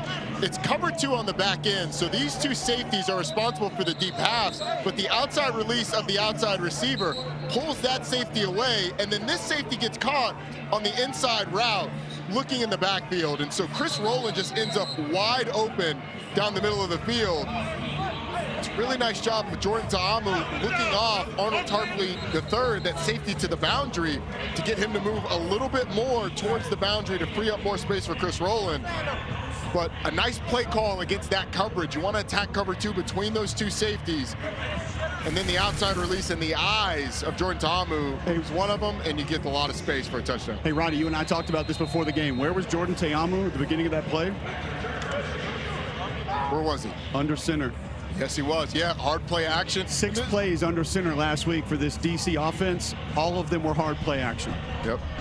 And under center gives it the idea that it could be a run play and sells it a little bit more in your mind? Well, if you go back 2 games ago, I think they were under center 5 times in that game, and they were all direct runs. They handed them all off. So I don't know how much of the mindset that is from Frank Keiss, the offensive coordinator, to say, hey, we want 1 week you think this means ground and pound, like you just pointed out, Roy. And then 2 weeks later, you know what? That's in the back of your mind. We'll go out there and air it out every single time we give you that formation. And now they can just mix and match because they know you're going to be thinking something different. The other part of it, Cole, is when you're under center and you go play action, teams don't see that a whole lot anymore. So that deception with the football just creates a little bit more of a pause. What a performance for Chris Rowland so far. 7 catches, 124 yards. And Harry, that last touchdown. So, Chris, at halftime, your head coach, Shannon Harris, talked about having first and second down production, positive plays, and then you were going to take your shots. That's exactly what happened. 65-yard touchdown on the post. What did you see? Too high defense. You know, we've been talking about this play all week. It's actually an option. I either cross it versus 1 high, but if I see 2 high, just take the middle. I saw green grass. Jordan did a spectacular pass, but before anything else, I just want to be able to just thank my Lord and Savior Jesus Christ for giving me the ability to just to make that play and just, you know, be here. So that's what I want to say with that. Thanks, Chris. Day. You're talking about the Deacon Jones Trophy Award winner, recognizing the top HBCU player during his time at Tennessee State. And 5'8", 179. He put that guy in the slot. We were talking during one of the breaks about what Bryce Perkins could do in the NFL. What about Chris Rowland? He's right there knocking on that door, and you see his performance up to this point, the second most productive performance for a wide receiver in the UFL this season. He is explosive, and it feels like DC all year long has made a concerted effort to get him the ball. Last week it was 7 catches for 61 yards, a lot more stuff underneath. And honestly, that was the way it was trending in this game too, until the giant play. But he had been a target on 3rd down multiple times earlier in this game. It really feels like he's got a great rapport with Jordan Ta'amu. And also a guy who led the UFL in all-purpose yards in 2024. And guess what, guys? He's first in that category again with over 630.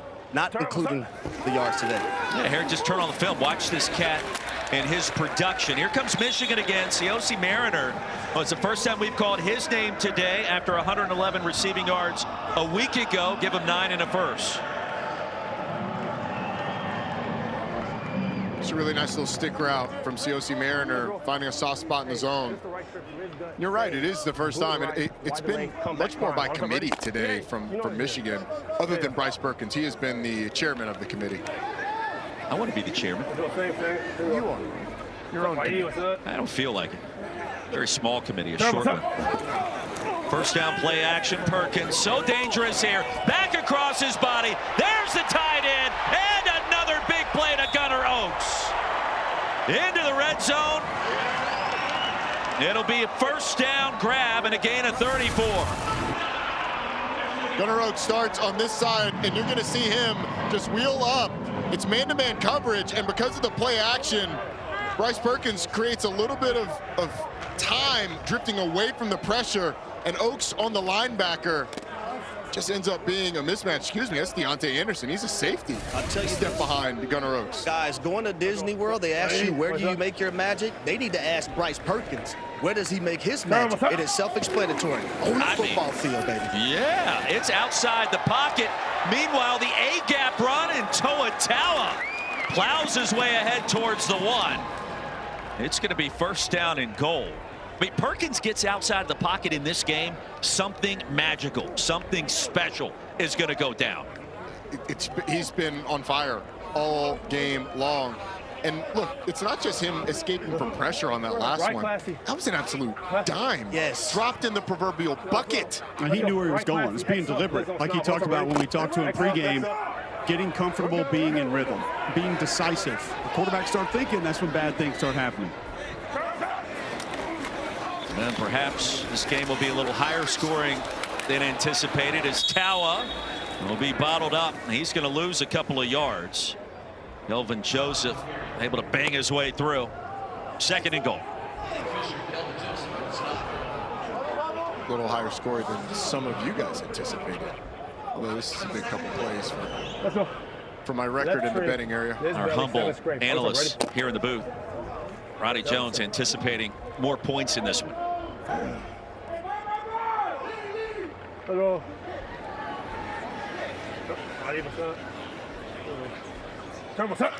Crary back on the field. They'll fake it to him. Perkins slant. Cross the goal line. Penalty marker comes in. Let's see if there was some sort of illegal screen set up on some kind of run route over in that direction. That was behind. It was beyond. It was beyond. It was beyond the line. It was beyond. Mariner caught it. Number 2 receiver blocked inside. Downfield. Yeah. Yes. I'm just trying.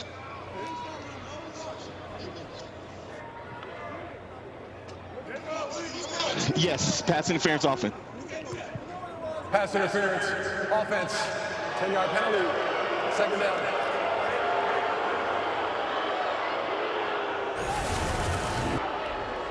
They call it on Jalen Moore, who's just going to throw what can only be described as a block on the corner. I mean, if you're the receiver, you got to have a little bit of tact. You got to get through there, up the field, or turn around before you get to the defender. You can't go shoulder to shoulder with the defender. That's going to be called a pick every time, especially on the edge. Now, Roddy, I would also say on that play, it is very... So a pass interference, a defensive pass interference against your number 17. Against our number 17. Okay. Yep. Defensive pass interference against our number 17 wide receiver. Defensive pass interference against his number 17. Here comes a super challenge from Mike Nolan. This is big because those penalties would offset, putting them back at second and goal from the 4.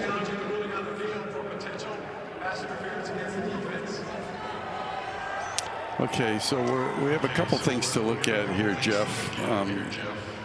Certainly coming off the line of scrimmage, he is grabbed here,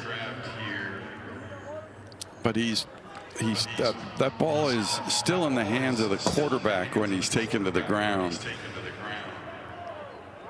So I could really only put that into the class of defensive holding. I can't put that as defensive pass interference.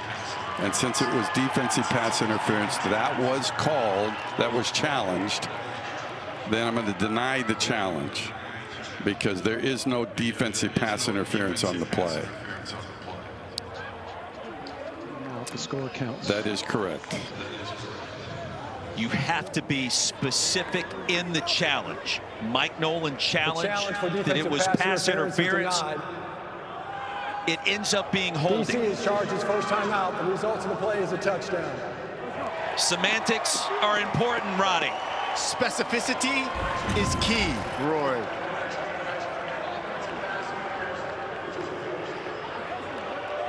Challenge is denied.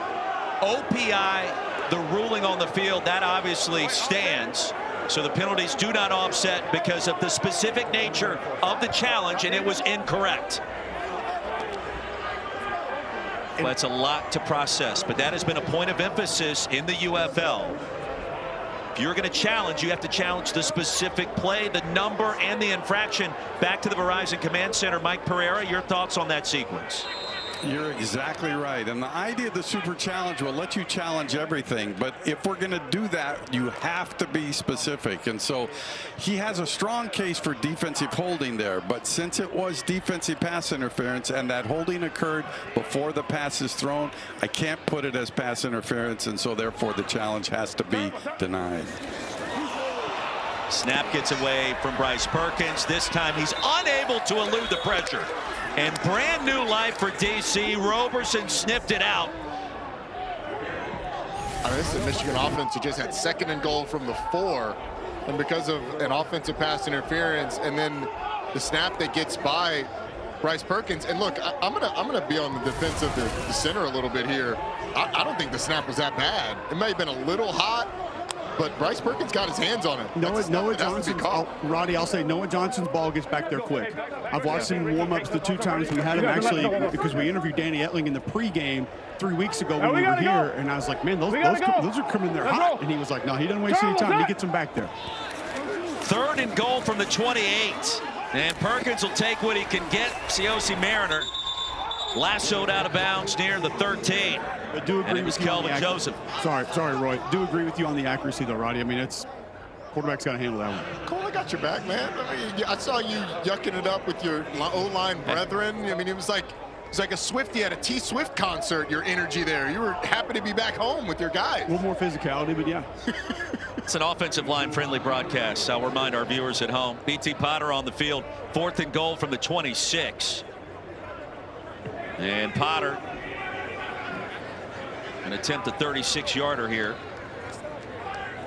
6 of 9 on the season for the former Clemson standout.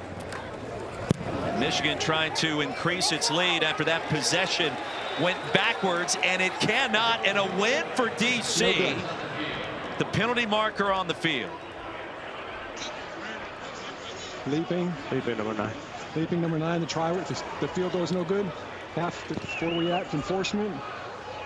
It's a full 15 from the. It's a full 15. 18 will go to the 3. Number 9, correct? Personal foul. Receiving team for leaping, number 9. 15-yard penalty. If you're Deontay Anderson, you can't do this, Roddy.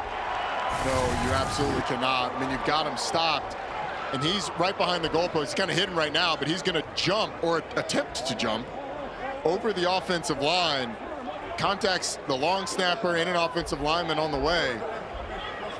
And talking about new life for Michigan offensively.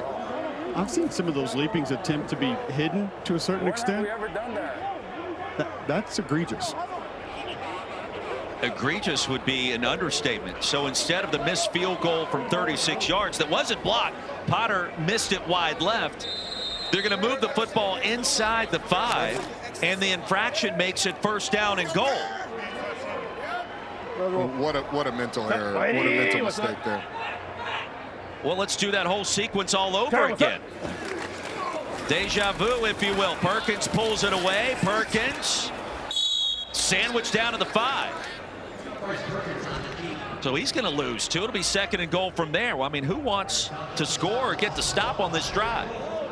Michigan has been in reverse since that 2nd and goal from the 4 play, and DC has said, hey, look, you want extra opportunities? Go ahead. Extra Rex bunch. Rip trail select. On top ready. I mean, this is about as wonky as it gets. It's also running a ton of clock for Michigan, up double digits with an opportunity to go up more. Talent serving as pass protection this time, and Perkins again keeps it alive. Perkins stays in bounds, and the spin, and the touchdown. The Magic Man crossing the goal line.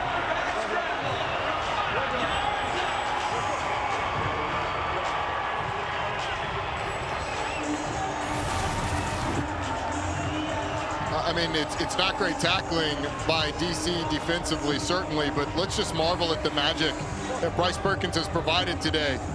Anthony Hines III has a great shot at him. You got another one at the end zone with a shot at him. You had someone in the backfield with a shot at him. And the penalty on the missed field goal ends up being a 7-point mistake for this for this DC defender's defense. Go for the 1-point conversion. Crowded backfield.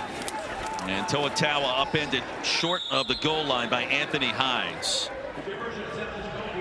Now, Bryce Perkins may be the real MVP after this.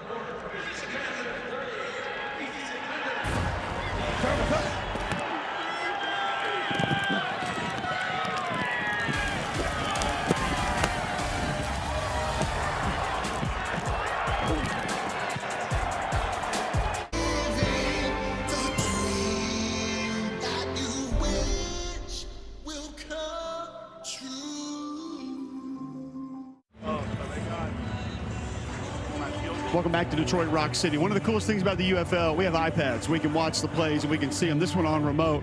Bryce, just walk me through, try to take us into your brain while this play is happening right here.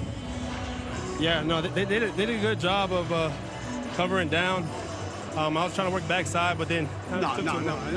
Like, tell me what you're thinking. Like, how do you do this right here when you got, like, what?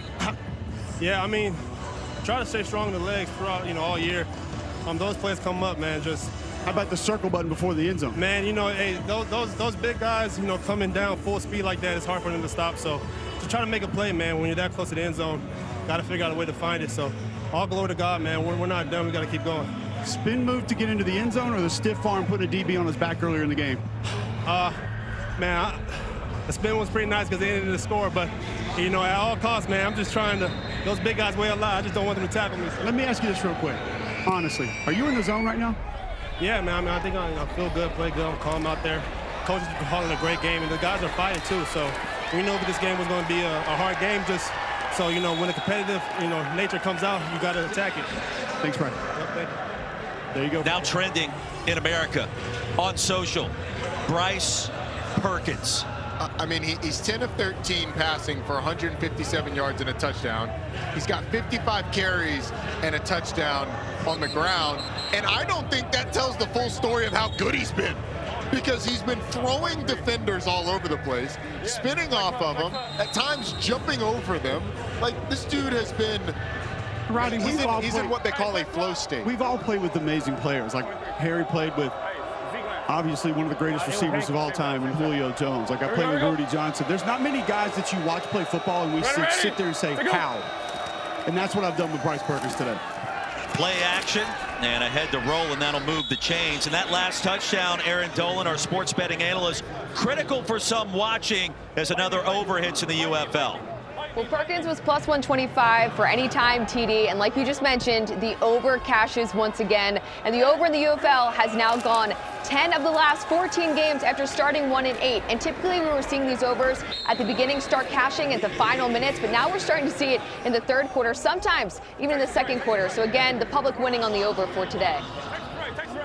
It's a trend that we noticed early this week in getting ready for this game. The last 4 weekends in the UFL, you're talking about the average point total in the game going from 29 points in week 2 up to 50 points per game last week in week number 5, and you see it again today. You're not sweating it out towards the end.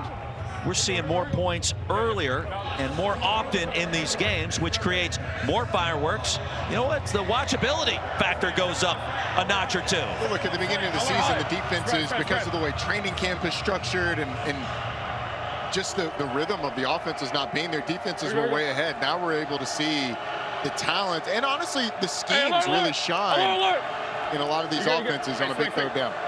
Getting loud at Ford Field. Smith just lost 2. It's 3rd down and 6. To Amu, triple coverage. And deflected away, incomplete. DJ Miller got a fingertip or 2 on it. It'll be 4th down. Well, it's a nice job by the defender, DJ Miller, who's kind of in the slot. He carries the out route for a couple steps and then gets back underneath that curl. Just a nice job being disciplined in your zone and almost getting an interception. Lead is 16 for the hometown as we are done here in Detroit. And we welcome you back to Ford Field. Ronnie Jones, Roy Philpott, Harry Douglas, Cole Kublik. 4th down and 6 for DC. And the Michigan Panthers leading DC, the defenders, by 16. An entertaining game, a higher scoring contest in Motown. As Xavier Malone watches that bounce right in front of him. It'll be whistled dead just inside the 30. We've talked a lot about Bryce Perkins. After a punt of 42, he's mic'd up and's got some sound for us.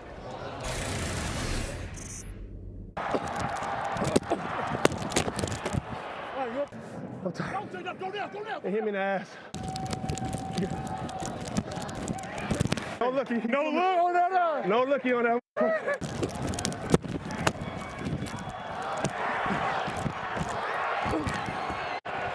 Love y'all. Let's go. Ronnie, they hit him somewhere. They hit him somewhere. I'm not sure where, but it doesn't sound like it felt well. Roy, there was no gray area on where he was hit. He said where he was hit. There's worse places to be hit, but that is not a great place to be hit. Michigan will try to ground and pound here for a minute. He mentioned the no-looky there. That was on the conversion attempt and the no-look dish to Malik Turner. And just an incredible play and what has been an incredible game. Cole talked to him moments ago. Hey, are you in the zone? Yeah. Bryce Perkins is in the proverbial zone today. Everything is working. And look, he's been kind of in the zone the last 2 weeks. I mean, he was phenomenal last week. Was 21 of 25 passing. Didn't do nearly as much damage with his legs, but in terms of rushing numbers, it scrambled just as much. Shows you the accuracy here, but the pass is going to be dropped on second down. Weidermeyer dropped it. It'll be 3rd and 6. Boy, I love that he just admitted it. Yeah, I am in the zone. Very simple answer to your complex question there. Yeah. I don't think anybody's ever accused me of being smart enough to come up with complex questions, but I would disagree. Yeah, I think you asked some very good questions and complex questions. Usually listen to the offensive line. On Jocks. Hey, by the way, we had Dean Blandino on this week. I asked him who brings the donuts every week, and he said, just peanut butter and M&M's for me, man. No, he doesn't do the donuts. Okay, we've seen donuts in there, though, Dean. Double coverage, nearly intercepted. A dangerous toss from Perkins. And that'll bring up 4th down. Well, it's just a nice job. Sitting on the route, it's popped up in the air. Deontay Anderson almost comes up with it. Should have came up with it, especially when you get a personal foul for jumping over a slow snapper. Oja Modena was the one that was able to tip it. Got to catch that one. First 3 and out for this Michigan offense today, so the defenders giving themselves a chance here. Harry, got to catch that one. Say it's the guy who just wakes up with fly traps for hands every morning. What a great comparison that was. Chris Rowland, over 100 yards receiving, going to be bottled up here. Week 7 coming up next weekend. The UFL starts Friday with DC and San Antonio, 8 Eastern, over on Fox. Saturday on Fox, also Michigan and Arlington meet at 1 o'clock Eastern. Sunday, noon on ABC. Houston storms into Birmingham. And then at 3 o'clock on ESPN, St. Louis and Memphis. Set to wrap up the weekend. Week 7 underway beginning Friday night. So we're on the back half of the schedule. All of these games start to become more important in the race to the playoffs. The UFL championship game in St. Louis on June 14th. And for Mike Nolan, his team positioned quite well in this matchup. Chance to go to 4-2. And this is perhaps a preview of what we could see in that UFL championship. Abram Smith on the field. First down run. Get him 3. The thing about the league this year is it feels like all of the teams are competitive. I mean, if you went back 2 or 3 weeks ago, you'd have pointed at San Antonio, Memphis, Houston, maybe, and Houston certainly as the teams where, hey, you want to see those teams on the schedule. Nobody wants to see Houston right now. San Antonio's coming off a tough game, but they are dangerous. Making a quarterback change though, so we'll see how that bears out for them a little bit later on today. Braylon Sanders is going to pick up a first down. The whole quarterback situation with the Brahmas has been trauma-filled the last 2.5 weeks. Yeah, that's one way to put it. I think you added that too. Last week. You added that too, Cole. Roddy, that Birmingham looks human to an extent. They don't look near as powerful as they have the last couple of seasons. That's a great point. 3rd catch for Sanders, averaging 10 per touch. Tamu wants to take off. Gain a couple across the 40. It's like one of the first times we've seen Jordan Tamu use his legs. Which is quarterback draw. Which is very surprising, especially because Max Duggan had his way last week. I would expect more quarterback run. Harry, I think it goes back to what Cole talked about with Colin Bauer. They changed the way their defensive ends were playing the quarterback on those read plays, flat-footing him, really putting the quarterback in a position to make a decision, and Jordan Tamu has not been aggressive keeping the ball. Floats one deep again. And the center fielder was back there on Chris Rowland. Arnold Tarpley III. He's mad at himself. He couldn't catch up to it.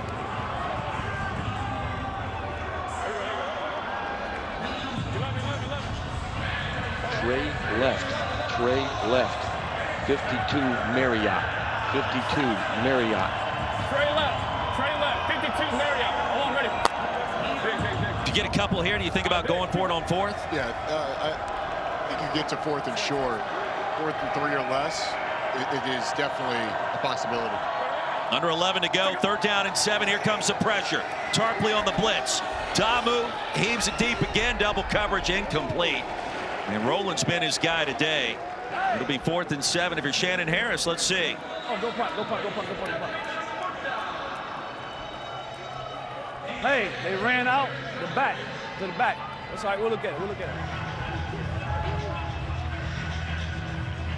It's one of the things I was interested about on that play. 52, you think 5-man protection, tight end out, back out. One of the reasons maybe Jordan Ta'amu thought he saw that pressure coming, had to get rid of that football a little bit early. So here's Paxton Brooks, Xavier Malone back deep to receive. Michigan defense, best of the UFL, living up to the billing so far this afternoon. Malone from the 11. He'll field it cleanly. Across the 20, and that's it. Timeout on the field. We will step aside after a punt of 48, a return of 11. Just over 10 to go at 8 o'clock Eastern. On this May 4th, Roddy Jones, Roy Philpott, Cole Kublik, Harry Douglas, 16-point lead for Michigan. And as we do each and every week, we present to you our audio blitz. Nothing but the natural sounds from today's game on this possession for the Panthers. Hey, pistol left wing, Liz gut H4, candle for up. I'm ready.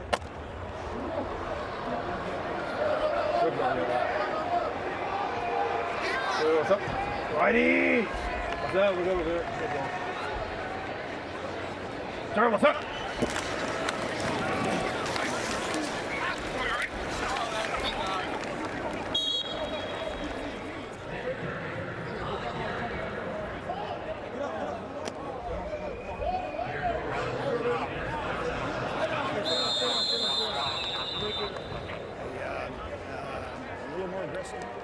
Injured defender. Appears to be Dennis Johnson that fell down to the turf. At Grand Valley State, second year with DC. Imagine on this drive, Michigan is going to start to work the clock. Try and run the ball, pick up first downs. And even if they decide to throw it, remember, clock doesn't stop. It doesn't stay stopped on incomplete passes or out of bounds. That run game has been so valuable for Michigan today. 32 carries, 170 yards, 3 touchdowns. A lot of credit to that offensive line, Cole. They've been fantastic. Like we talked about earlier, the combination blocks, knowing when to come off up to the second level, getting movement at the point of attack. And as they even pointed out, it helps when your quarterback makes you right a lot of the times. Audio blitz returns after the injury to Johnson.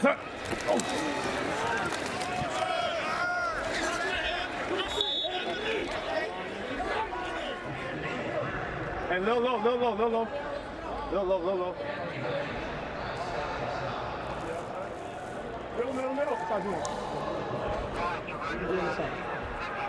Let's go. Let's go wide and Rex class. Let's go Lizzie, drive, dig, X, Oscar. I'm ready. 14, 12.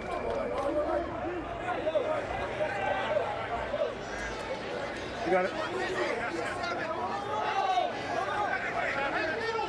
Let's roll. Turn, what's up?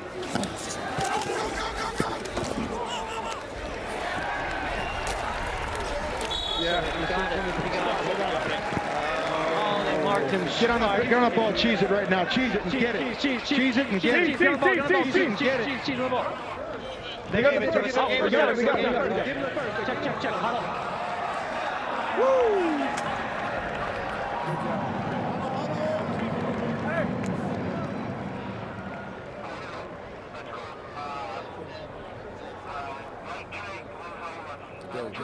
Let's go right trig, Liz unlucky. I'm ready. We gotta roll. Yeah, 6-5. 4, 3, 2.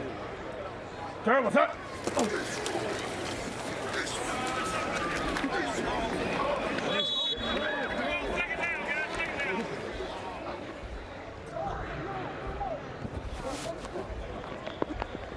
What is it? Still 11. Bear stab single. Bear stab single. Bear stab single. Back, Lexi empty, Lucy, to be drawn. I'm ready.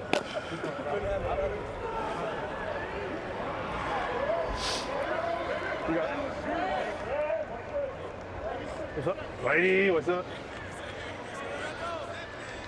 Terrible. They're holding. They're holding.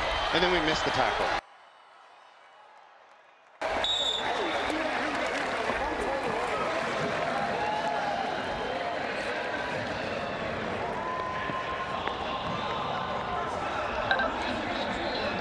Play 5 on your wristband. Play 5 on your wristband. Fire the back to roll. Fire the back to roll. Fire the back to roll. All right. So 9, you are poaching.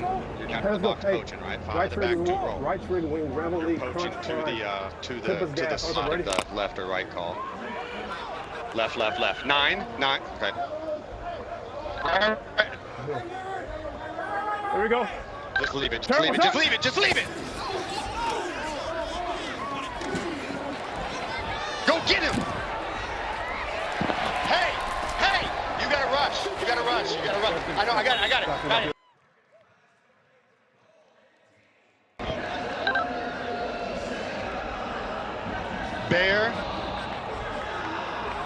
Bear stab single. Bear stab single. 13. It's 13 personnel. It's 13 personnel. Bear stab single. That's right. L clip close, yo. Mid zone. What's up, ready?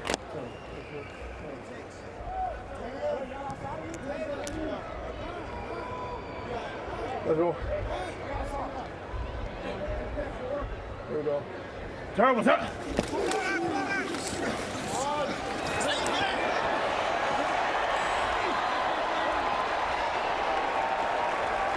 So Toa into the red zone. It'll be 1st and goal for Michigan. And Bryce Perkins, it is pick your poison time with what number 3 brings to the table after a 21-yard pickup for Toa. Just felt like on this drive, Michigan has had an answer for everything that DC has done. You can hear Blake Williams, the defensive coordinator for DC, give calls that started with Bear. That's that Bear front where you've got center and 2 guards covered, but it puts the secondary generally in man-to-man coverage the way DC's played it. Bryce Perkins has made him pay with his legs. Toa tripped up. The turf monster may have gotten there first. It'll be 2nd and goal. The ball comes out. Wait a second. The football came out. This play is live. Derek Roberson the other way. And a penalty marker is down at midfield. Oh, stop everything. Mayday, I did not have him down by contact. I had him fall and the ball came out. I had the runner not down by contact. He fell in the ball. Okay.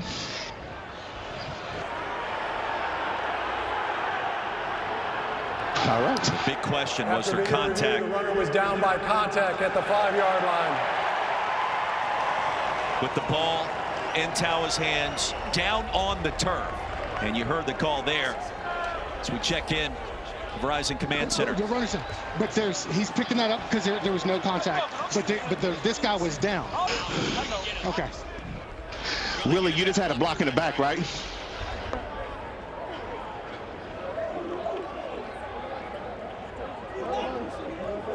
Roddy, what do we see here with Toa? Ball comes out late. Well, he hits the ground, and unless you're touched while you're on the ground, you are still live. But you see the glove on the helmet of Toa, so he is down by contact, and then he obviously is frustrated, lets the ball go like you do after a play. But had he not been touched, that's still a live ball. Terrible. Nate McCrary, now the running back. Bryce Perkins, play action, ball was tipped. Doesn't matter. Malik Turner, touchdown.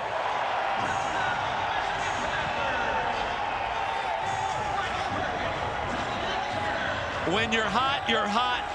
Bryce Perkins is scorching hot. It's Bryce Perkins' world. We're all just living in it, and we are witnesses to it. This ball gets tipped by Anthony Hines III. Doesn't matter. Finds the hands of Malik Turner. It's been that kind of day for Bryce Perkins. Everything he touches is turned to gold. And for Michigan, Eric, they have extended this lead. What's looking like pretty insurmountable at this point. Panthers going to go for 2. Leading now 36-14. What's up? What's up? And Michigan starting to assert itself. at the very top of these UFL standings. Handling its business against the DC defenders. McCrary, the two-point conversion, 38-14.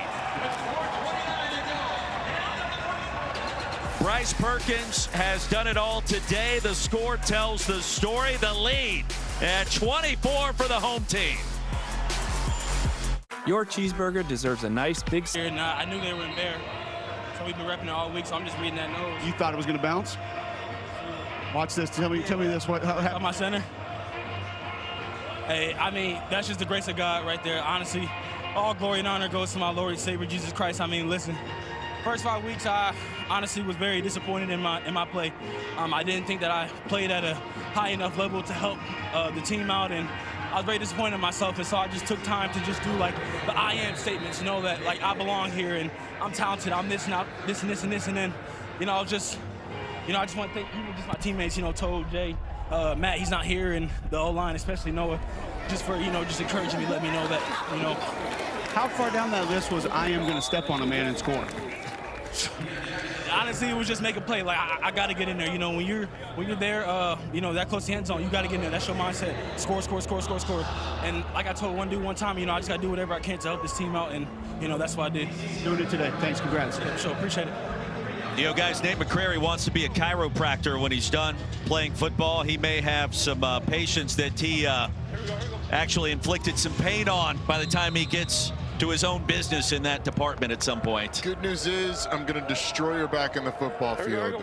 Or that's the bad news. Good news is I'll be a chiropractor. I'll help you out. I do love and appreciate the fact that Nate McCrary shared with Cole kind of where he was mentally. Because we've all, as athletes or even people, have been in situations where you start to doubt a little bit. And those positive statements of affirmation can help so much for someone who feels like you're letting your team or in your personal life people down. It's awesome, Nate McCrary, to share that. A lot of times we're waiting for someone to tell us those things. We want that affirmation from other people. And like you said, Roddy, I love the fact he took it on himself. I just started telling myself that every day. That's one way to do it. Pass is floated into plus territory and incomplete. Antonio, the intended receiver, Adonis Alexander in coverage. Meanwhile, gentlemen, Michigan's 38 points, the highest scoring game by a single team this year in the UFL. So, I mean, what we've seen today from Mike Nolan's team, not necessarily historic, but a step in that direction with the efficiency and the big play ability, the spurt ability of Bryce Perkins. I wonder how much of Bryce Perkins' performance today was affected by the fact that he was named the starting quarterback, the sole guy during the week. I mean, it can't be nothing, because the confidence and the reps that you get have to help. Tamu takes off, 3rd and 10. He'll be tripped up right at the line to gain. They're going to give him the first down. And a pickup of 11. A little extracurricular activity. Flag comes down.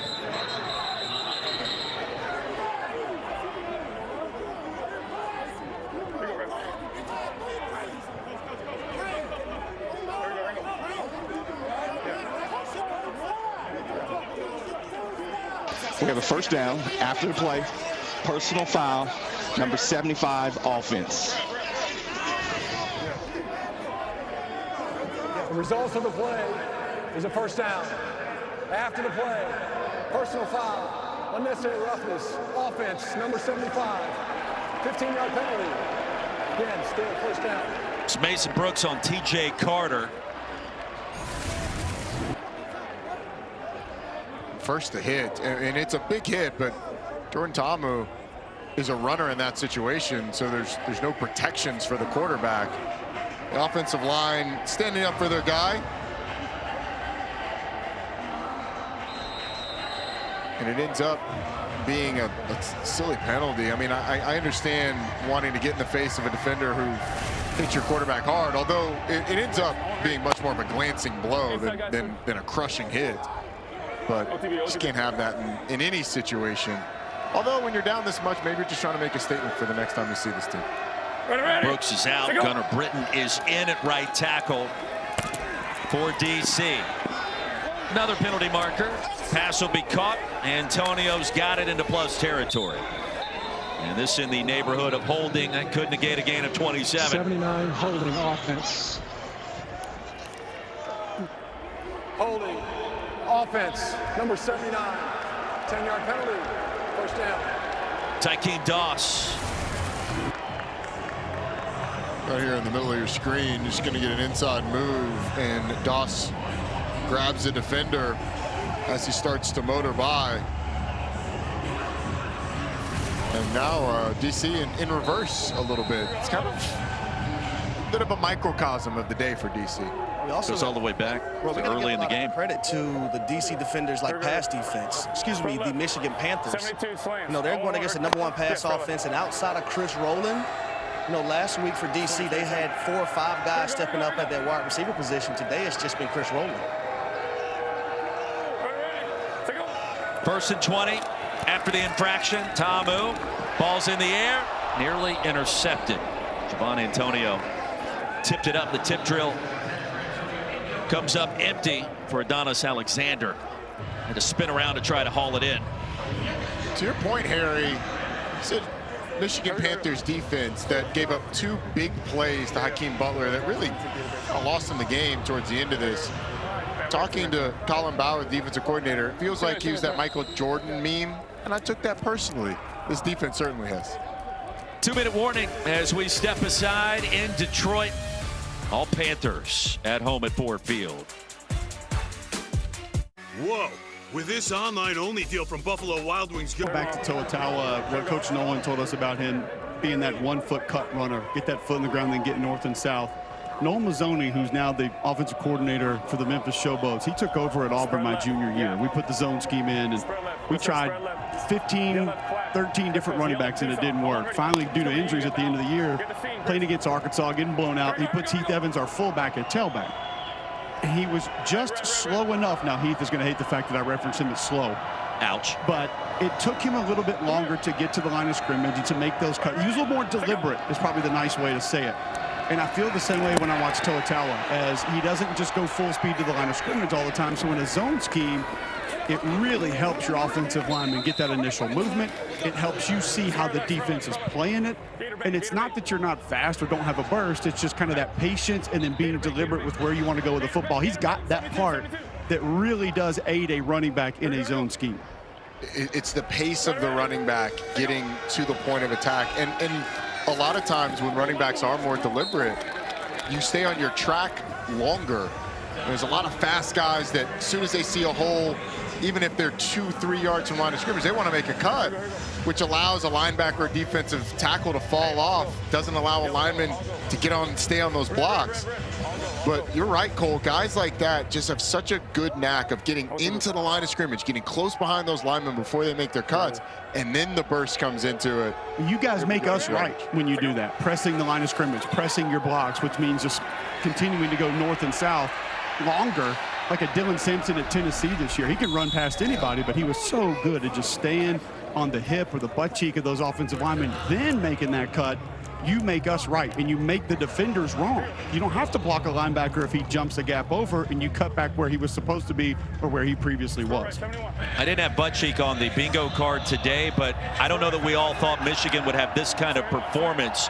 And I'm curious, as we look ahead in the rest of the UFL schedule, this statement win by the Panthers puts them in this position where they become one of the favorites. I mean, not only in their division, but maybe to win the whole thing.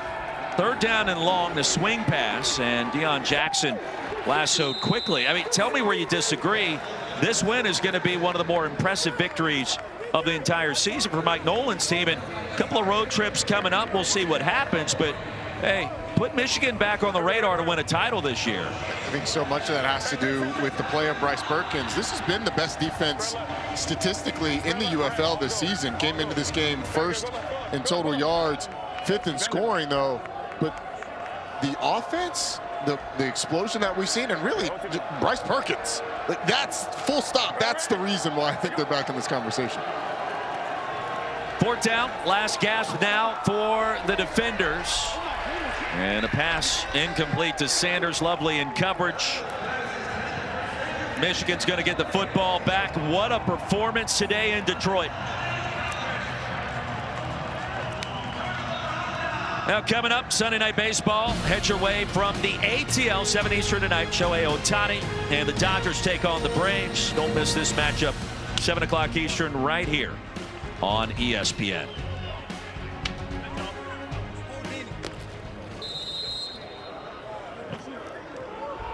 "37 seconds to go. Victory formation. How sweet this must feel for Mike Nolan, Bryce Perkins, QB1. And this Michigan organization now officially clicking on all cylinders. Fuck, I'm talking about number 3. That's what I'm talking about. This will be the tape that Mike Nolan puts up during the week and says, guys, this is who we should be every single week. And coaches always say in the bad times, it's not as bad as it seems. This is the time we remind your team, hey, look, we played great. It's never as good as it seems either.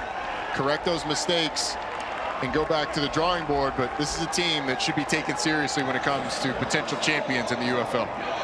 38-14, the final score. Michigan improves to 4-2, and the Defenders fall to 4-2 with the loss.